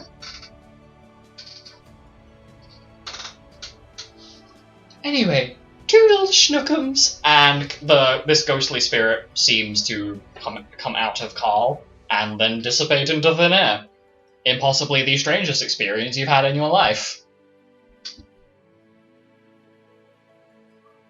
So, Carl, how does it feel having someone inside you after being in someone? At this point, Carl uppercuts Milo directly in the chin and sends you flying about 5 feet backwards. Brother, shut up! Oh my goodness, that was so awkward and embarrassing. Oh. And he proceeds to start kind of throwing a bit of a hissy fit that he's just had someone basically possess him completely and has been basically... He's been mentally present the entire time that's happening. So he's just watched himself grab you by the cheeks and go, oh. And he's having a bit of a moment trying to process what the hell just happened. So, oh my god. We go over to about 3-4 minutes later. Alice, you have found where Penton is, and it appears that Xanis is no longer with Penton, and maybe he's wandered off somewhere, God knows, but you have found the rabbit man in question. Oh, good. Penton. Oh, hello, Alice. Have you finished the rose bush? Well, I was, and then Mira came to talk to me, and now I need to talk to you. Okay. Yeah. What to say? So Mira told me that like I shouldn't be taking on like all your tasks, like that it's quite manipulative, you know, and I don't really Okay. appreciate that. So yeah. Right. You can trim your own rose bush. Finally, the penny drops. Chris finally gotten through to you, has she? Look, I'll be frank with you, Alice. This isn't working. I originally got with you for a bit of fun, and maybe I thought we could be something more, but this isn't gonna work. And it's not me, it's you. You can't keep up. You can't satisfy me. Every night it gets worse, and every day I'm more frustrated. This frustration makes the other problems so much worse. You bore me, Alice. I can't stand being near you anymore. I can't stand to hear that annoying voice, that grating accent. I wish I could tear my ears off sometimes. When you wondered why I've been pushing you away, sending you on errands, I've been hoping that you'll take the fucking hint. You're really that stupid? I need something, Alice. Something is missing from my life. I don't know what it is, and it's driving me fucking crazy. I thought you could give it to me, but you can't. We're finished, Alice. For what it's worth, I enjoyed our time together. I'm sorry it's turned out this way, but we were never going to work. And Penton is just going to walk straight out of the room past Alice, not saying a word. Penton? What do you mean? What Gone. He's have gone. I done? Alice, you are now alone in this room. Penton has left. And something, I can only describe it as something within you breaks. And everything, the illusion breaks, the magic shatters, and your brain kind of comes to realize that since the start of this connection between the two of you, what love was there was more of a couple of nights of fun intercourse with each other, and then Penton passing off everything over to you, making you do all his chores, making you do all of the work for this, to then drop you like that. And something within you breaks. This love that you've been experiencing is nothing like what like your mother Diana and her husband have. And it stings a lot.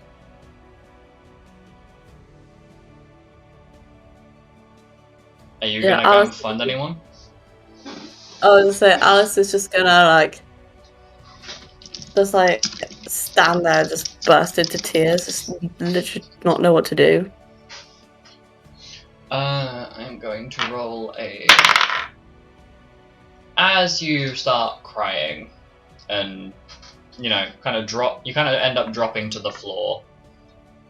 And, it's a lot to take in, but you feel something warm and fluffy wrap around you. It's okay, Alice. Please stop crying. And you realise that Xanis has clearly overheard what's happened, or at least overheard you crying, something along that line. But he very gently tries to help Alice off the floor, and doesn't really say much, but starts guiding Alice towards the guild room, making sure very carefully to avoid interrupting anyone or making direct contact with anyone. And you realise that you're now back at the guild room. The only person in here, aside from yourself and Xanis, is Mado, who immediately sits up on his bed and looks at the two of you. Well, what happened here? What's wrong, love? It's not okay, Xanis. He didn't love me. He never loved me. He just wanted to use me. He didn't care about me at all. I loved him, Xanis. I loved him. Xanis is looking a little bit overwhelmed and kind of starts backing up a little bit. Clearly, you can tell the boy is trying to help, but has clearly brought you to someone who will be able to help you better than he can. And he you hear a very quietly mumbled apology before he leaves the room and leaves you with Mado. So it's only the two of you in this room now. And Mado kind of waves a hand to you to come over, and then pats the bed a little further away from him, kind of indicating for you to sit down and talk to him. Come on, love, what happened? Yeah, Alice will go and sit down next to him. It's just Penton. It's just I don't understand what I did wrong. I thought what we had was, true love. It was real. But now I see he didn't love me at all. He just wanted to use me. All he wanted was sex from me. That's it. Well, darling, I know it hurts a lot right now, but I'm not good with words, I'll tell you that.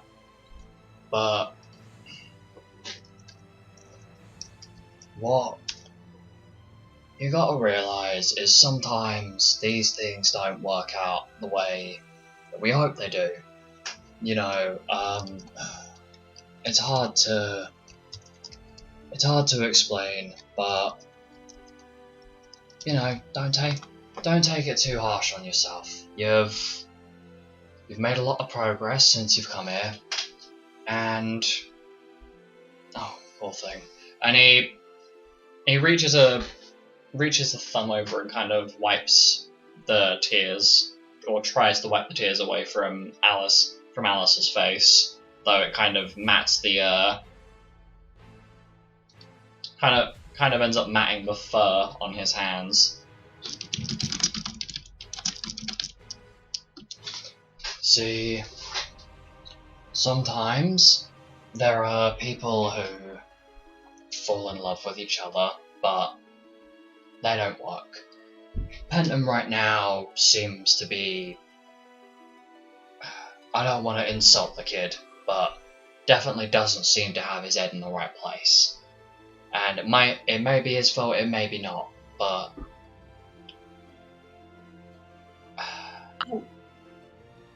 at least... I mean, he's just an awful person. He's an awful, stupid rabbit, man. That's all he is. He's just a rabbit. The little bunny. I can't believe that he did this to me. I thought what we had was real. I thought it was real. I thought I loved him. Mado puts his hand on Alice's shoulder, as though to try and reassure her. Alice, I know it's probably not what you want to hear right now, but getting angry at him isn't going to help. It's hard, I know, but try and focus on the good parts. You're now wiser to what he's like, and okay, you two seem to get along a little bit. Maybe I'm not entirely sure how things went between the two of you, as I wasn't entirely paying attention, but the two of you seem to have at least learned something from each other. Penton may not have had what you needed. I will admit he is a little bit scrawny, but you've learnt from it, and you're out of it now. Okay, it was probably quite toxic being pushed to do all of that work for someone else, but you're out of it now. And no, I'm nearly out of it, Mado. I'm nearly out of it. And she just draws the longsword. Mado seems to look a little bit awkward as he places a hand around the blade, literally around the handle of the blade, kind of wrapping his hand around Alice's in the process. Alice, don't do something stupid. He's caused me pain, so I'll cause him pain. Would you say the same thing about me? I caused everyone here pain, but you know, you haven't tried to cut my head off. And Mado points the tip of the blade straight at his throat. Well, if you want to go on a bloody rampage, then start with me. If you're gonna behead everyone that hurts you, then do it. You have a choice here to make, Alice. You can run Mado through, or you can put the weapon away. Yep, she's gonna put the weapon away.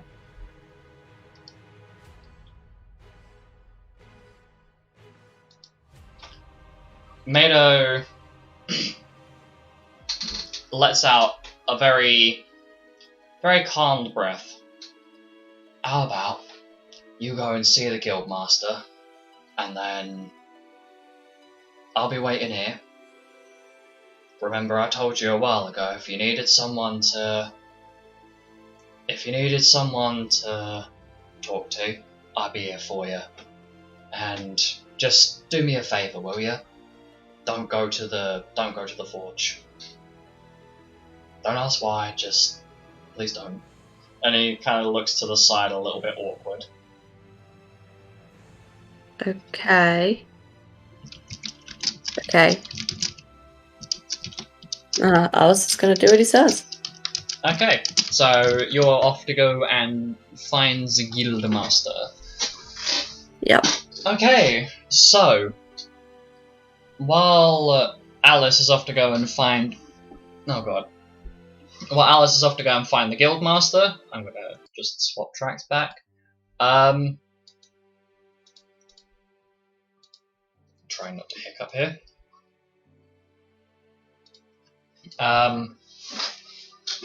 We jump over to Mira. Hola. And you've been kind of just chilling out in the garden, I think part of you's kind of expecting Alice to come back after a woo successful mission. But the first person through that doorway is not Alice, it's Jasper.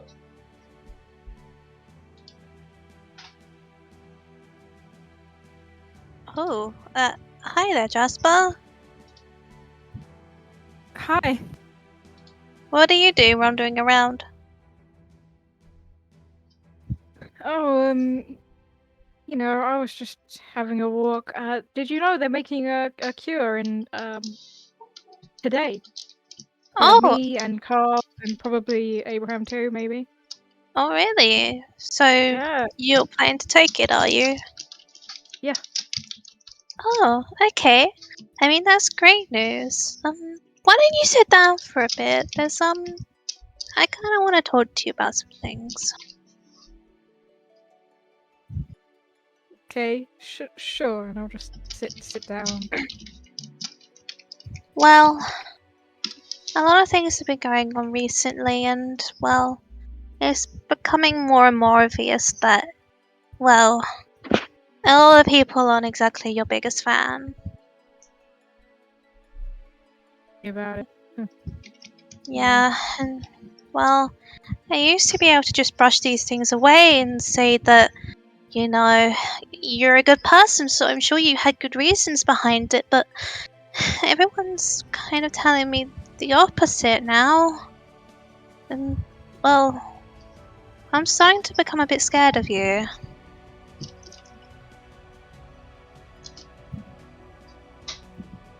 Scared of me? Yeah, because I don't know what you're going to do next. I mean, I know you say you're going to get cured and everything, but everything after that, I mean, a lot of things that you've done, they don't make sense to me. And if I can't understand you, then, well, even if you're not a lycanthrope anymore, it's still worrying. Exactly upset you? Well, the main thing was that, well, everything with Xanis and Carl could have been prevented if you had just said something to us. If you had told us about your lycanthropy, and I mean, And the fact that you haven't told your parents either, I mean, why? Why didn't you tell anyone? Okay, so originally I had this plan, right? It was okay. Now it seems like a really shit plan, but consider that I was basically alone, severely injured for a month when I made this plan, and I was just like, I'm gonna stick to it because I don't have anything else. The plan was that I would not tell anyone at all, even a little, and then go to this guild. Try and find a cure somehow by myself. Yeah. I don't know what I was thinking with that. Leave. Also find my brother. This makes no sense to me. I mean, you were sorted into our group. You know, we were all supposed to help each other, and you still kept it a secret. Didn't you trust us even a little bit? We could have helped you. I didn't know any of you. For all I know, you've already gone and told my parents or something. I don't. What? Not you, but then I could have fucked my entire life up. So Even then, I don't. should have. I should have. I know I should have. And I. But there's nothing I can do now. I mean, Yep, I'm going there to are tell my things. parents, and you all know. I'm going to apologize to everyone. I apologize to Milo. Maybe when Xanis stops, maybe calms down or something. I don't know. I can apologize to him. Well, there's a I'm thing going to that apologize to Carl. my godfather taught me, which is that apologizing only goes so far. You have to actually do, actions in order to show that you're going to change. I mean, Xanis is traumatized forever. I don't think he's going to go anywhere near you. And Carl, I think he's going to come to terms with lycanthropy. And even if you do apologize to him, I don't think that's going to make one bit of difference.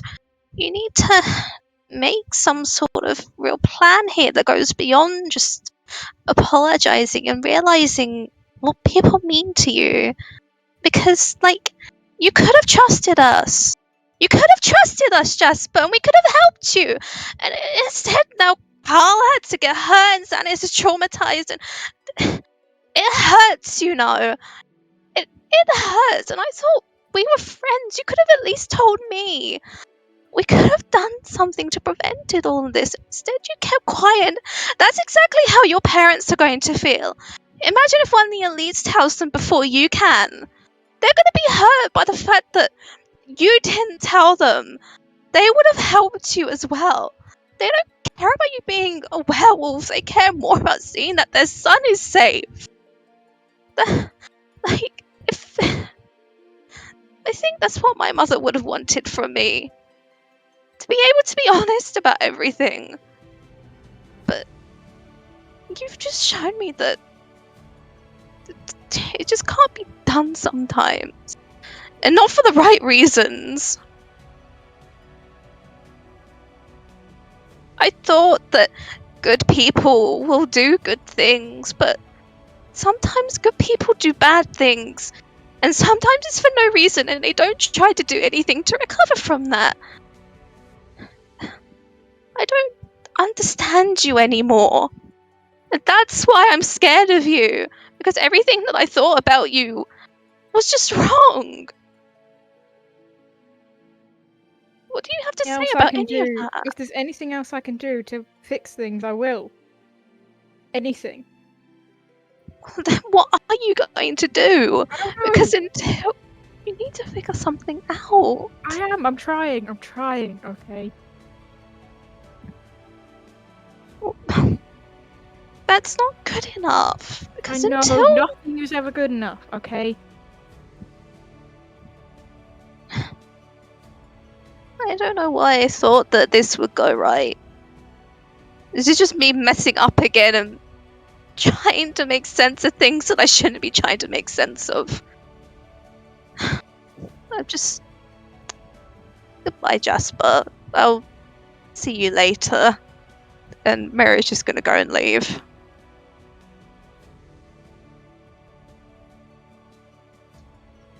Okay. Sit there for a bit longer and just think about things. Okay. I turned my mic off completely for that one because I had to stand up and walk away. Holy crap. After that,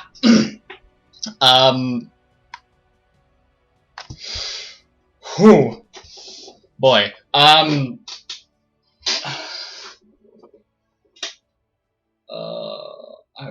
debating what scene I put down next. You know what, fuck it. Xanis is wandering through the guild. The boy is terrified. You know, this place that he thought was his home is no longer safe for him. The people that he's grown to trust over the years, everything that's happened to him, you know, being attacked by a werewolf, being tortured by a necromancer, everything that Xanis thought could have been safe is no longer safe for him. And so, like any child who feels lost and doesn't really have anywhere to go to, Xanis goes to find his father. And going through the guild hallways, he finds Tiffy. Nice. What's up? Dad, can I talk to you? Of course. Well, Sit down. Okay. And the father and son go and sit down in the little living room. There is a small house attached to the site to the guild that's kind of like a little home away from home. And the two sit down at a little I guess like a little dining table that the Crescent Fang / Dando families sit down at each night when the guild is not. Well, I'm not okay. After what's happened with Jasper and what's happened with Mace, I've been seeing things that scare me, and I don't think that Penton and Milo really seem to be the ones that I got along with, but I'm scared. And I don't know if I should stay with the guild. I feel like a letdown.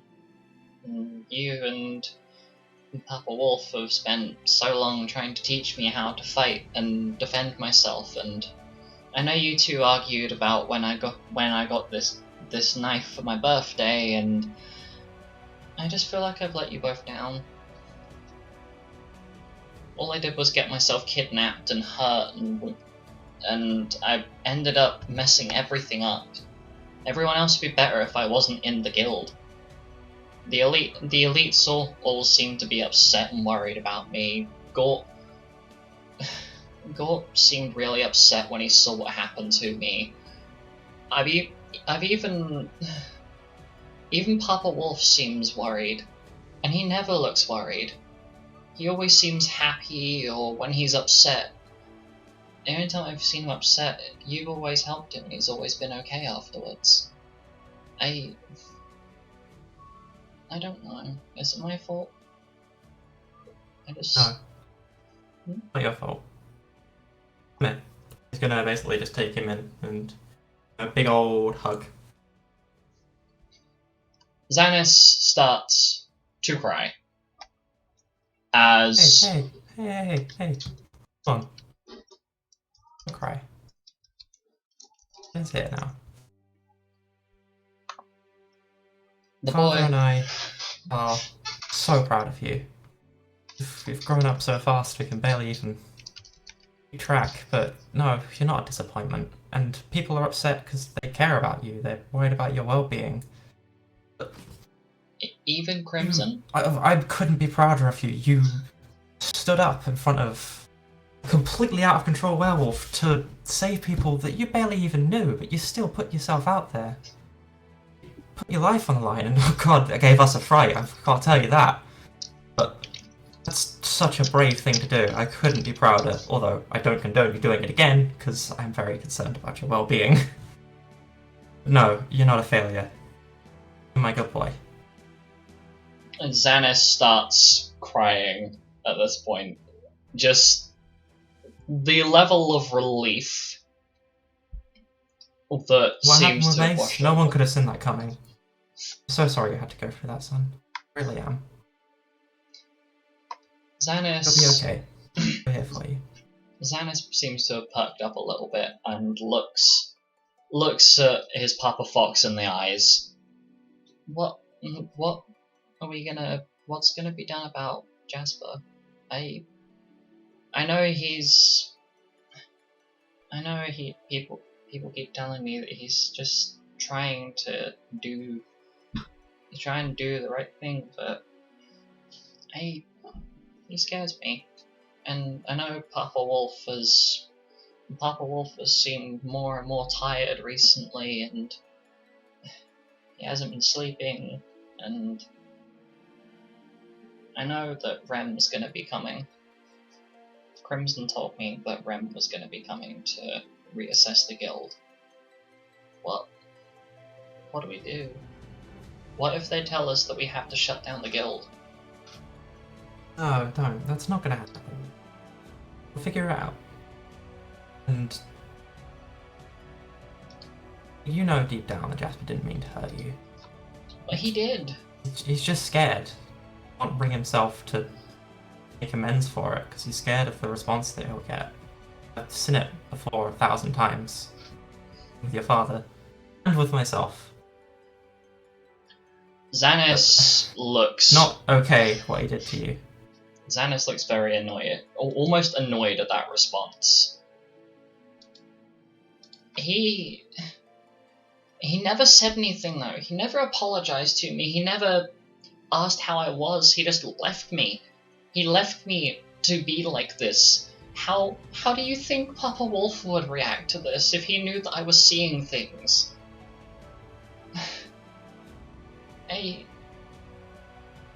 Maybe I shouldn't be here.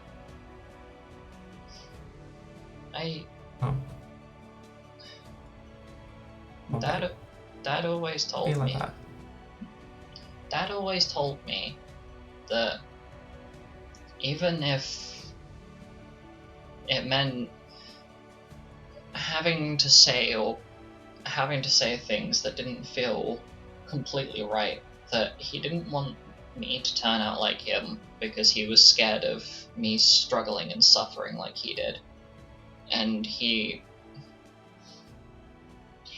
I remember him telling me that he didn't want to put any pressure on me, and that if I wanted to join the guild, it'd be my choice, but he wouldn't be able to give me special treatment.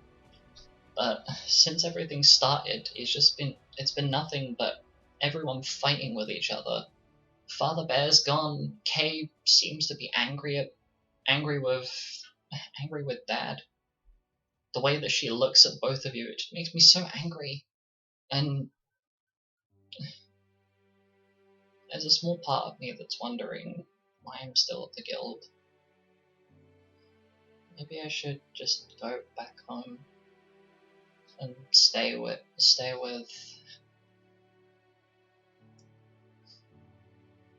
maybe I should stay with Granny and Grandpa back on Canaria with all the other Forest Hollow foxes, because then I won't be in the way. Not in the way. But I You're a am. special boy.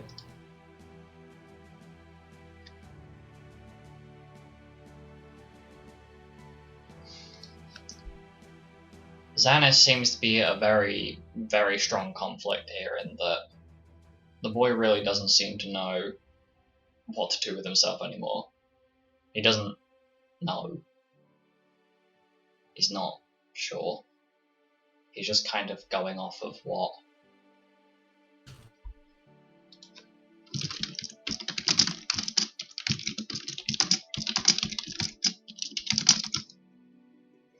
he's not really sure of himself. Takes a breath in, breathes out, and tries to calm himself. So, what should I do, Dad?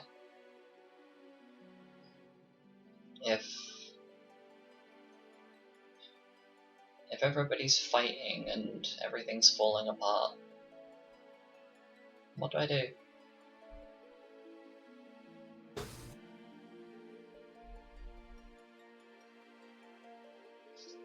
I don't know with that one. I can't tell you what you need to do. That's something you have to go with what's in your heart. And some people aren't going to get along very well. But it's not always a bad thing. I don't know. I guess. Support any decision you make. I still think there's potential in this group.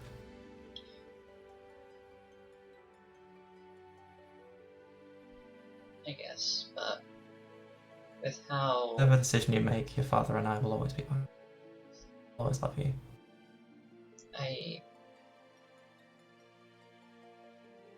Xanis takes a moment to think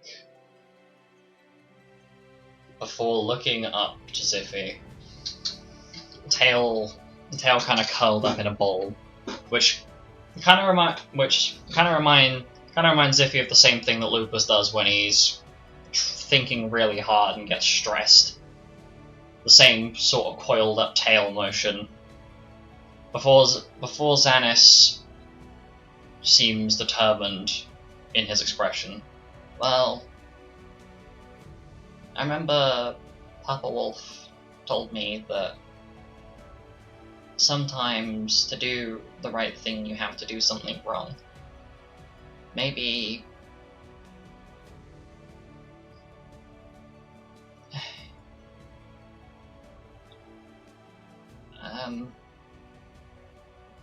maybe Don't stress yourself. maybe I should show Jasper what he did to me, and not in a show and tell like I used to do back at the school with all of those bullies, but try and do the same thing that Papa Wolf does with the big fluffy werewolf thing. Maybe I should try doing that.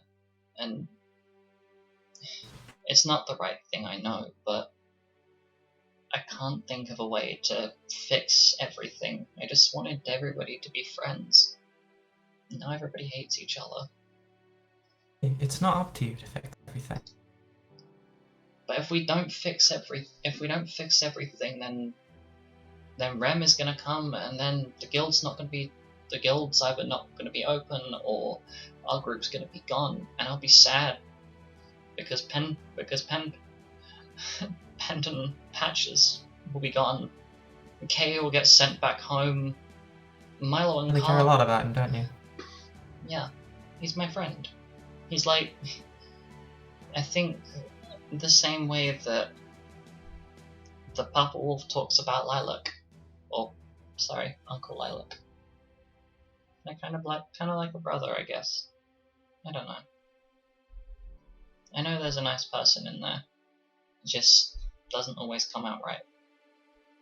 But I just don't want to see everybody go. I want everybody to be friends. That's all I've wanted. So, what do I do? What do we do now? I don't want to see everybody go. I guess I'll see how it goes. But can I I come don't and see? know. We'll figure something out. Can I come and see you again You if always I get do. sad? Of course you can. You can come to me anytime. My door's always open. And at this point, Xanis gives Ziffy a big ol' hug and hops down before going over to the little cupboard and trying to find a good place for the little fabric pouch that still has some of the Spriggan caramels that the Penton got Xanis earlier. We transition over from that scene to a few hours later, when Jasper and Carl are both called, and it's not a spell message. No. This is a Nova is now standing in your doorway, demanding that you both follow him. Is any of the rest of the group gonna go with Jasper and Carl?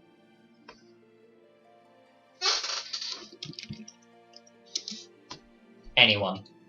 Probably Happening? Milo, I'd imagine. Where are they going? Sorry. Milo's gonna ask Nova if it's alright if he tags along. He wants to watch. Nova just kind of shrugs. It really doesn't seem like the guy cares. It's just, yep.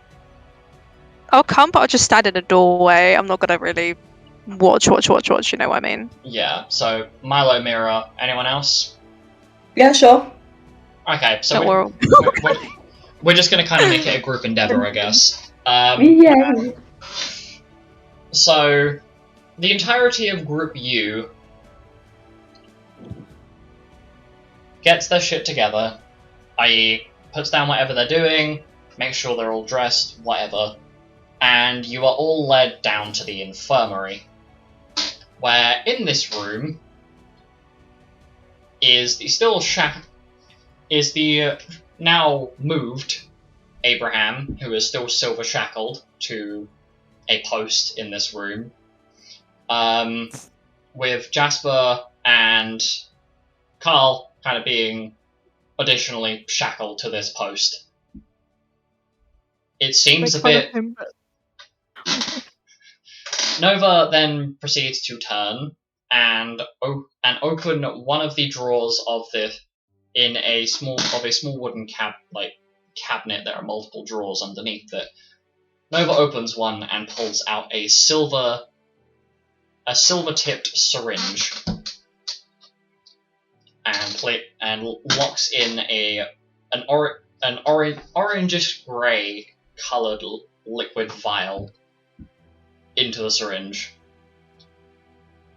and then hands it to Milo. Well, kid,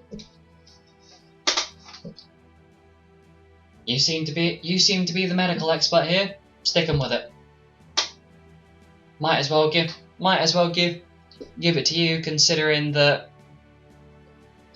I might have years of medical practice dealing with lichens, but you're a medic in training. Might as well teach you. Stick 'em. So Milo now has the syringe in his hand. Nova has backed away. Okay. Oh my gosh. Who do I go for first? Who do you Hold stick on. with the needle first? Jasper, Carl, or Abraham? Me, please, not me. Is it too late to say I'm scared of needles? Yeah, it is. Milo really So having to think. Oh Did gosh. you just say Jasper? Yep. You did, okay. Milo has this face. It's a smile, but it's not a friendly smile. This is terrifying to imagine. So Milo moves towards Jasper with Milo, please be gentle. Oh, he's not going to be gentle about it. Oh. and takes the syringe. And Milo, where are you gonna be gentle about it, or are you gonna basically shiv him in the bloodstream with it to put it in a gremlin way? fucking shiv him. Oh my I'm god. not going to be gentle about it. But I'm Passive not going to cause. aggressive. But I'm not going Passive-aggressive. to cause permanent damage to his leg by Oh, accidentally damaging thanks. nerves or Sprint at them something. from across Thanks. the room, leap into the air, and stab it down. Dragon jump incoming. Fucking just repeatedly just stab him with it. One from the top ropes. As Milo approaches Jasper, you feel... I'm not even going to have you roll a charisma save for this. You feel intimidated. There is a part of you that that desperately wants to escape from this situation. Like, you never really fully acknowledged it before, but you can now tell that the wolf within you, that has been a part of you this entire time, you can hear it. It's kind of like a feeling in the back of your mind of, like, there is something wrong here. Like, as Milo approaches with the needle to cure you, you want to be cured, but you are looping back. You are walking backwards and looping around in a circle away from this needle, as though you are, like, physically being repelled from it. And part of your... I'm tied to a post, aren't I? So I can't get very far. You're shackled to a post. You are Yeah. consider it like this. You are in the middle of a square room. In the middle of the square room, there is basically like a wooden/metal pole that goes from floor to ceiling. You have basically been handcuffed to said pole, but you are currently walking circles backwards away from Milo, who is trying to treat you, which is what you want. But you're starting to realize that the werewolf is not a separate entity from you, as you may have conceived to be in your mind. To be. Woohoo! You and the werewolf are one and the same. You share a body, you share a mind, and this needle scares you because it seems like it's going to kill part of you. Like, in your mind, the calculation comes together of, this needle so much as sticks me, it will kill me. Is Milo gonna have to launch at him? Because he will.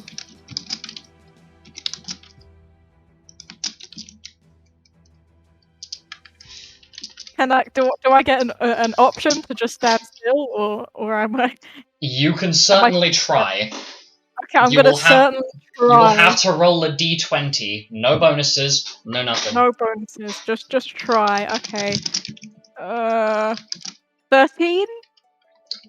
You manage to stop yourself for a few seconds, but as Milo inches closer, you immediately start backing up at a much higher speed. You were 2 off the DC.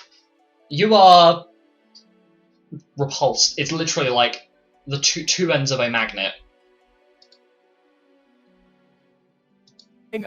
Can't just like hold my arms and hold me in place. Like, eventually someone's gonna have to do that. Yep, and the first person that does it is Xanis, who Xanis? Yep, who comes up behind you, and not in a polite way in any way, shape, or form. Claws are digging in here, but you can't feel it because of the werewolf's immunity to physical damage that is not silver or magical in nature. And you are held in place by this small child. Well, not small child. He is holding you in place. And Milo sticks you with the needle. You feel Xanis's claws digging into your wrists as he's holding you in place, and you are kind of blank for a moment. Everything seems fine. You feel the claws stop digging into your wrists. The syringe needle pulls away. And I would like you to roll me 3 d20s. I will not tell you why. Okay, cool. 3 d20s. First one is a 8. Second one is a 11. Mm-hmm. And the third one is a 5. So not great rolls. Oh! Brilliant. Well, you're now on the floor, basically having a seizure. Because isn't that fun? the werewolf within you is definitely dying because you are being cured, but it is not going out without a fight. Fucking hell. You are basically having a seizure on the floor because your body is trying to eject what it was just syringed with. But because Milo has plenty of medical understanding, there is no way that this cure is being ejected from your system because it is in your bloodstream. More trauma is really what I need right now. This is so great. The one thing. No, it's not what I look like. It's not what. No. Anyway, continue. But as this is happening, despite the fact that you would assume that this, well, hold on a minute, I should be fine. It feels as though your mind is basically being ripped in two, as though all of this bad, we'll put it, the idea that every single bad action that you have taken here, the hiding away from everyone, the intent to keep yourself separated as a lone survivor, as not one of the pack, but this isolated hunter, seems to go, and your mind begins to put two and two together of just how stupid the actions that you've taken from being attacked by Abraham after, you were only trying to bring your brother home. You're only trying to bring him back after your mother was worried sick about him. And every single action that's happened after that, you're starting to realize just how south things have gone. Let me just write a couple things. But you are still on the ground. Milo, do you want to stick Abraham or Carl while we're waiting for the resolution of what's happening with Jasper? I'm gonna go with Carl next.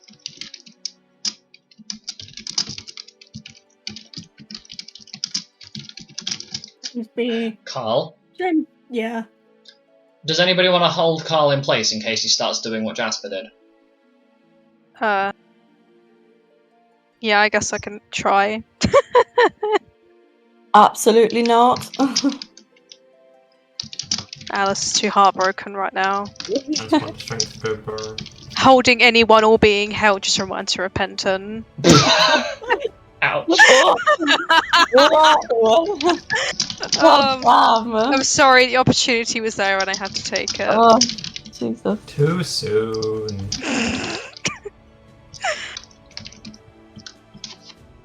So, I forget which one of you. Sorry, my brain was midway through trying to. Mira's pop some holding notes down. Carl back. Okay, Yeah, I'll help so with Carl. Mira, you hold on to Carl, and Carl seems a lot less repulsed by this, but there's definitely that look of active fear as Milo sticks Carl with the needle. I'm assuming you're being a lot more gentle about it this time. Yeah.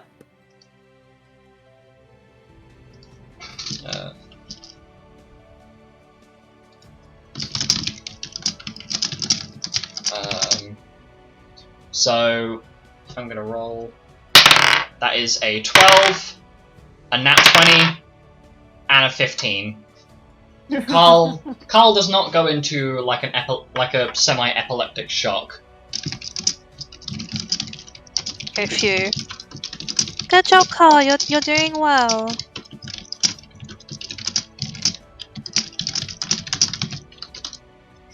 And he seems to be drained and exhausted by this process.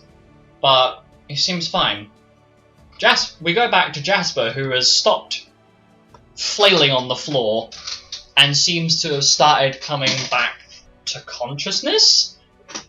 and it like there are like psychological scarring there of the wolf that was there, but that secondary, almost self-isolatory nature that seems to have, possessed you over the last however long it's been, like 2 months, I think, if memory serves right, seems to be gone. Jasper, what are you going to say to Milo? You are Right cured. now, is You it over? Is it... Milo has no response because he's currently looking at Abraham. Abraham, good luck, bro. I'm just gonna pat him on the. Am I standing up yet? No. I'm just gonna No. pat him on the ankles then. No, Just pat him on the no. ankles. Yeah, If you pat him on the ankles, he'll probably stomp on your fingers. that's fine. I'm still gonna do it. Man, who needs fingers? Thanks, Milo, for not killing me or whatever. Not the time. What did he say? Not the time. Not the time. Okay. Well then, we'll do all that later. Anyway, Milo, needle in hand, you have just enough of the syringe contents left for Abraham. And as you start approaching, Abraham swings his hand down on the chain, snapping it in two. Oh. And starts backing it up. There is a poof of smoke, and within this room, there is now a ginger-haired woman with bright green eyes in what appears to be some sort of white ball gown. Son of a bitch. And in his hand, he's holding a knife. Oh, sorry. for fuck's sake. Yes, Abraham. Abraham is holding a knife, which he appears to have acquired from this woman in a white ball gown. Can all of you roll me intelligence saves? Oh my gosh. Is this Spell magic? Why saves. am I even Yeah. Do I here? recognize her at all? Just wondering. Just like history check or something. I don't know. What, history Did you check say on... intelligence? History... This weird fucking woman who's just Oh. appeared. Certainly. Roll history. Go for it. Suddenly? Okay.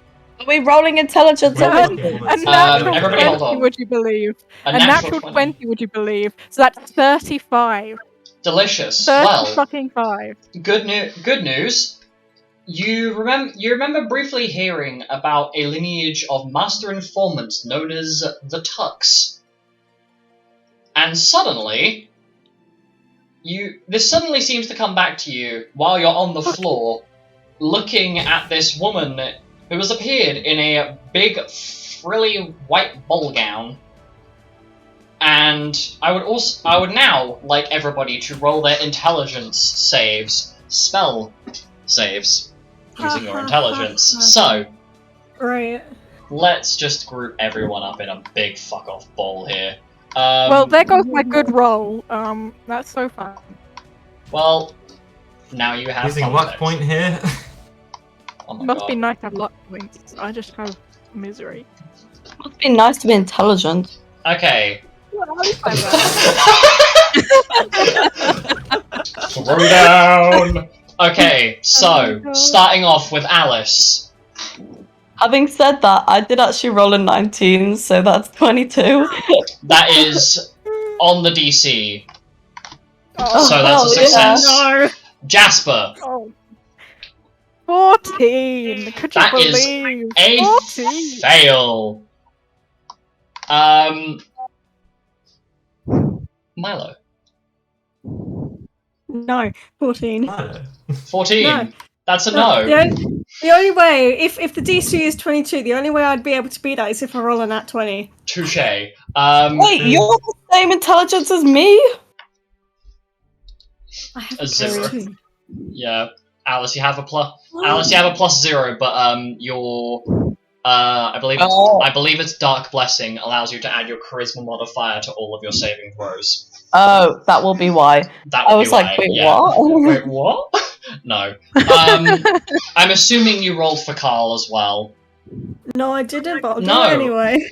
Okay, well I'll In come that back to case, this. oh no, that was terrible. Why did I roll the save? Okay, that's a 5. It's a fail. Okay. Yeah. I'm gonna roll for Mado because I forgot to roll for them. That is a 7, so Mado get in the haha I failed corner. Mirror. Mirror 23. Yeah, it's a success. It's funny how the least intelligent and second most intelligent succeeded. Plus Sorry. 8 instead of What intelligent. is going on here? Why did I succeed? Yeah, high five, Alice! Okay. Bam! Because of your charisma, bro. It's God throwing you a bone after the day that Alice has had. Yeah, fuck Okay, Penton, I'm fails. intelligent now. No, don't fuck Penton. That's the whole reason we're in this Penton. mess. Sorry, don't fuck Penton. Penton, what did you roll? So using a luck point here was useful and also useless because I rolled a 1 and then I rolled an 18, so 20. Okay, so you fail. In the I failed group. Why are only 2 of you succeeding? Listen.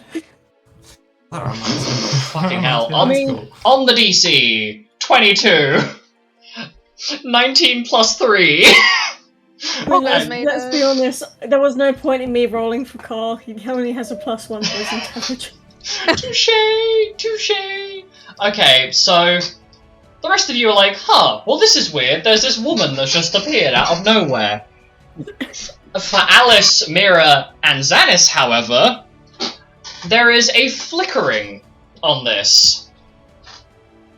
The woman in the ball gown flickers for a moment, and it seems that every time it flickers, in her place is I'm gonna grab my exact numbers here so I can describe this, and also I'm gonna grab the thing because I got this. So, in place of this beautiful lady in a ball gown, instead, there is... God, this is so fucking stupid.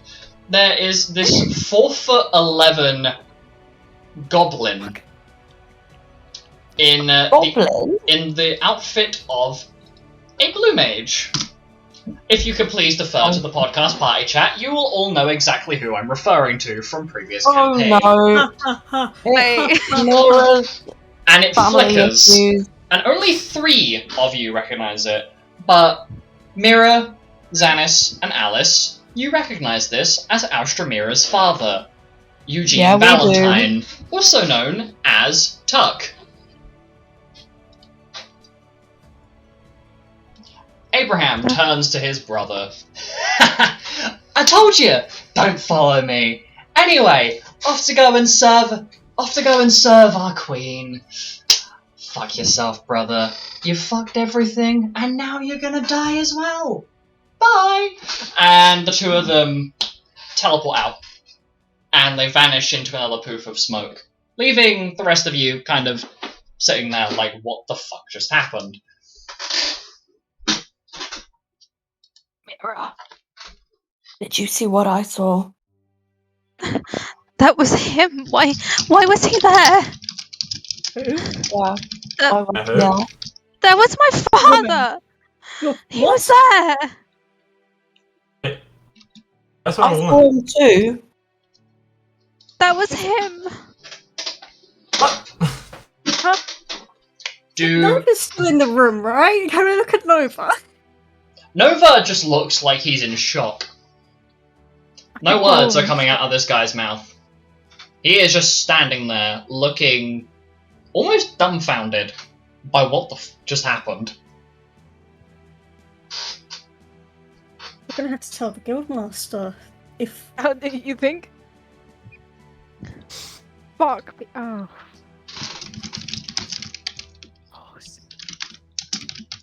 Yeah, we should tell Lupus, like, now, because I don't like where this is going. Oh, 2 out of 3 ain't bad. At least we got the ones cured that want it to be cured. So,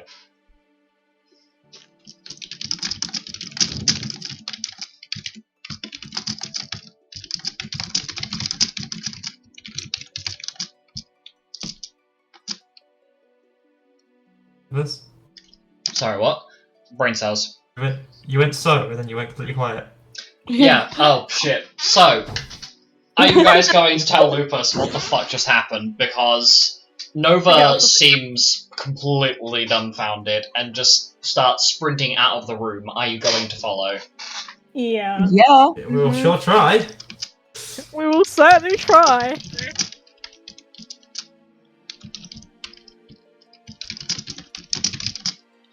So, as you arrive at the Guildmaster's office, he is face down in the desk, snoring.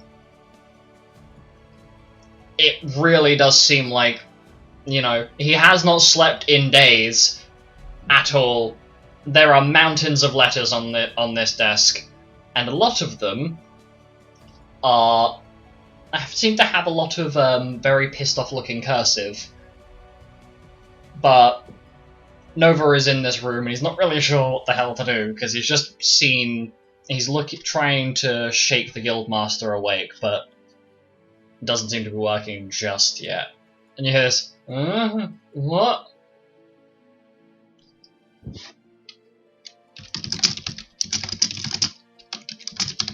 Lupus, Lupus, Lupus, Lupus, Lupus, Lupus, Lupus, Lupus, Lupus, Lupus. What? Puck came. What? Puck. He arrived, and he took Abraham. Yeah. Lupus immediately slams his fist down into the desk. There is a vicious-looking snarl on this man's face. I've had enough of shit constantly happening. First, I've got a werewolf that's mauled my kid. Then I've got a necromancer that's aged these kids far beyond their time. I'm having to deal with Rem coming. I've just had to deal with Karina shouting at me for the last 20 minutes. And now, fucking Tuck has decided to turn up. I don't get a break. Right. So what are we doing then? More specifically, I guess you. I meant to come and talk with you earlier, but now you're cured, what are you doing? And Lupus looks at Jasper. Brother again. Again. Fucking hell. Yeah. I'm gonna have to look for him again. And? Looking for your brother as part of the Lilium Beast cult. I apologize, Mr. Hyde, but your brother is dead. The moment someone joins that cult, they are one of the guild's targets. So, let me ask you, where are your allegiances here? Because I've tried figuring you out, Mr. Hyde, and I cannot understand you. I've got to deal with Rem coming to re-inspect the guild, and I have to report back to him as to why your guild, your group, in this guild, are stable enough to continue. So what the hell are you kids doing? And what With are you... the guild on this. I've tried so hard to get through to him, to try and bring him home, but if he's in this fucking cult, there's no point. Fuck him. Well done, Mr. Hyde. You finally realised an impossible mission, and, dare I say, I'm impressed. So, I think your first step here is probably going to be I know you've apologized. I'm sure you've apologized to your fellow guild members plenty of times. But if you are going to help us deal with your brother, and potentially deal with Tuck, then I need you to swear an oath. To not just me, but your entire group. And you will swear it in blood, as well as your words. That the moment you break this oath, that we have the right to terminate you. And this blood oath is going to be signed by every single one of your guild. Every single one of the guild. But right now, it will be signed between your guild members. I need you to show that you are willing to trust your group and fix your mistakes, even if it means giving up your very life. Do you think that's something you can handle, Mr. Hyde?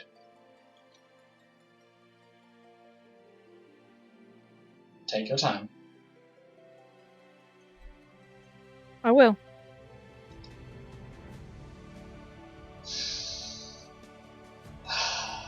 Right. So, here's the plan. And as Lupus procures a piece of paper, the paper begins to spin and a rune appears on it. And Lupus pulls out a dagger. A very familiar looking dagger, as it's got EV, the initials of a certain person, scratched into the blade. Lupus slams it down the table, and whether it be you realise it's a rune pulling you forward, but a rune basically slides you across the floor to the front of this desk where the knife is, and you know your name has been very gently outlined in some sort of pencil. But you are basically slid to the front of this desk like a chess piece. If you say you can do it, prick your finger, write your name. Exactly over where I've scrawled in pencil. Do it. Yeah, I'm gonna just do it. Okay? Fucking prep.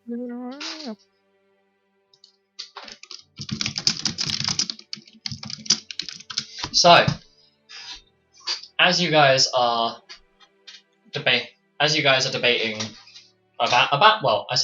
about to start debating, Lupus calls each and every single one of you forward to sign this, and every single one of you that puts your name on this, should Jasper be turned evil, should Jasper...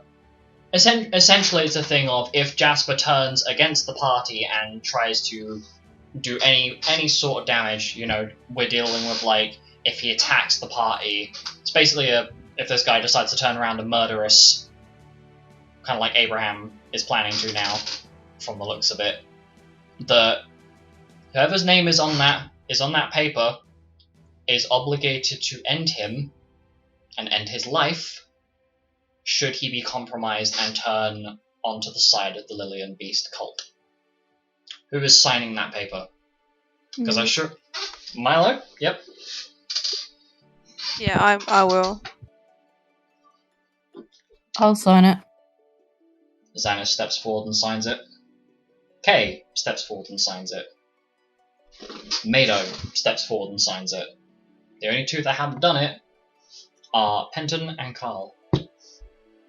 I'll sign it.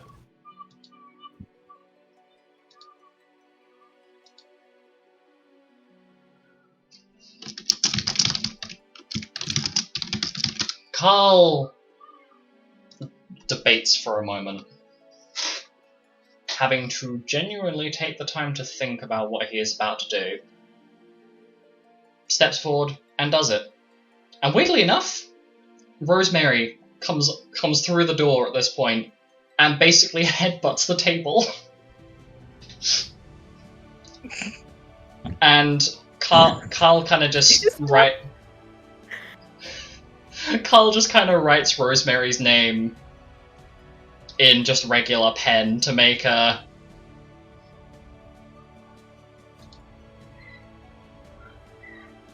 kind of just writes Rosemary's name in pencil to let her feel included. And after this, a beautiful, dare I say, voluptuous tiefling female in dark knight armor kicks in the door. Oh no. Rosemary's head turns and she kind of squints at this tiefling woman. The tiefling woman squints at Rosemary. And then looks at Milo and Carl. Oh, my darlings! Come here and give your mother a hug. I haven't seen you in so long. And she kind of runs over and grabs both Milo and Carl and basically squeezes them. And much to your horror, like from the outside, you can see the muscles in this woman's arms tensing. She's basically squeezing her sons like a python before letting them go. Oh, my dears, it's so good to see you again. And this is the problematic boy? Tell me, has he been resolved yet, or can I end him? And she looks at Milo and Carl. And Carl seems a bit speechless and trying to regain his breath. And is just wheezing on the floor, like, kind of flayed out in like a this person died here kind of pose.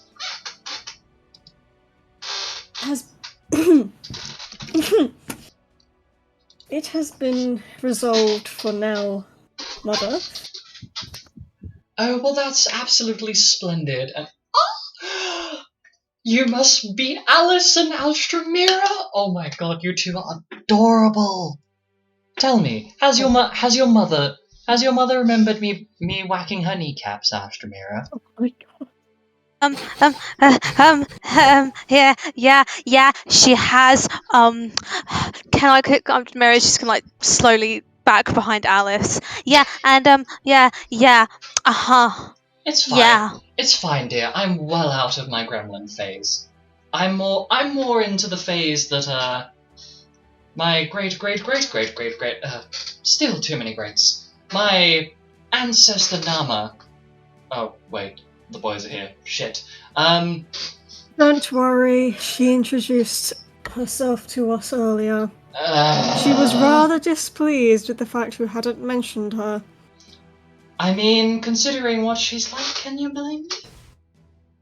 She's a bit much. And you boys... Yeah. You boys aren't quite ready to go into the underworld yet. Too much, war. And you must be... Anyway, you must be Alice. Tell me, how is it being the daughter of the Raven Queen? It's been great. I don't know.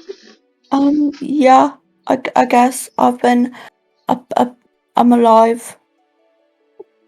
Well, that's wonderful. I'd hate to see one of the most beautiful goddesses lose her daughters. And who is this rabbit? Tell me, who are you? You seem interesting. I feel like I've met you somewhere before. My name is Penton, madam. Pleasure to meet you. What is your last name? Leno?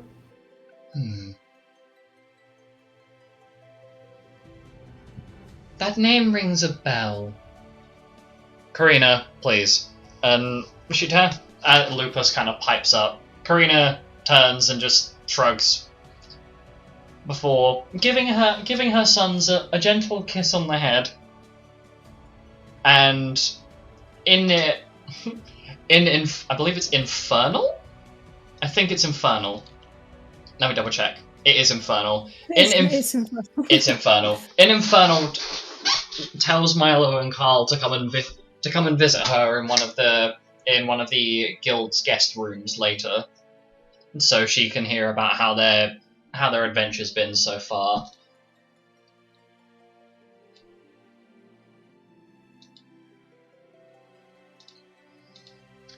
Milo just nods.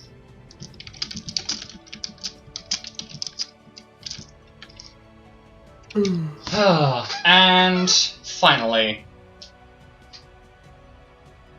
It feels like things are on track to kind of boil down a bit and stop being in conflict, if you will.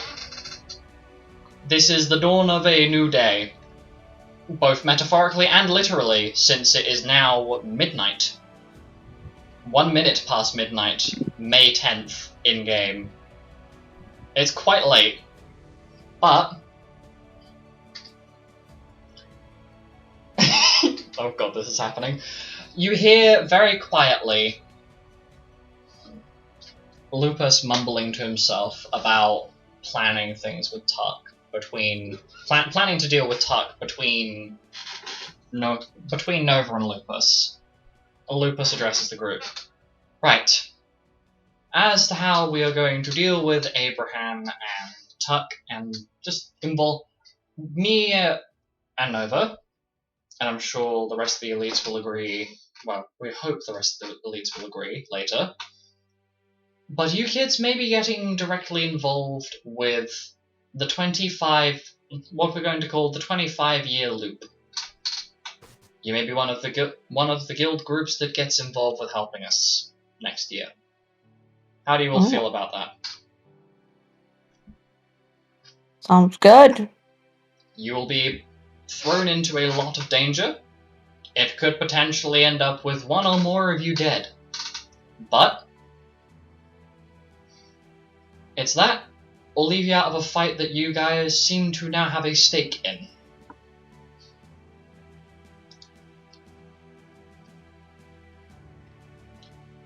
And from the back you hear, "Ah!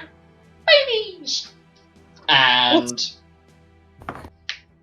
heads turn towards Milo and Carl. Milo and Carl are looking at each other, confused as to what the fuck is going on. And Carl looks at Rosemary. What the fuck was that? Brother, did you... Milo's just nodding. Did anybody else hear that? Did she say babies? Carl kind of backs up towards Milo, looking really confused. As Rosemary once again goes, "Ah! Babies!" and proceeds to dart forward, No. sweeping Milo and Carl off of their feet and onto her back, before sprinting out of the doorway with them kind of just bouncing on her back, like a pair of stowaways on a carriage at night. I guess they've been adopted now. Oh, before I forget, Lupus speaks up real quick, digging through some letters, passing one to Mira, which appears to be written from Persia, your nanny, and the other one addressed to Jasper from the Hyde family. It would seem that you two have some reading to do next session. But that is where we're going to end the session on that big screw you cliffhanger. I hope you all enjoyed, and I will see you next session. Bye. Bye. Bye.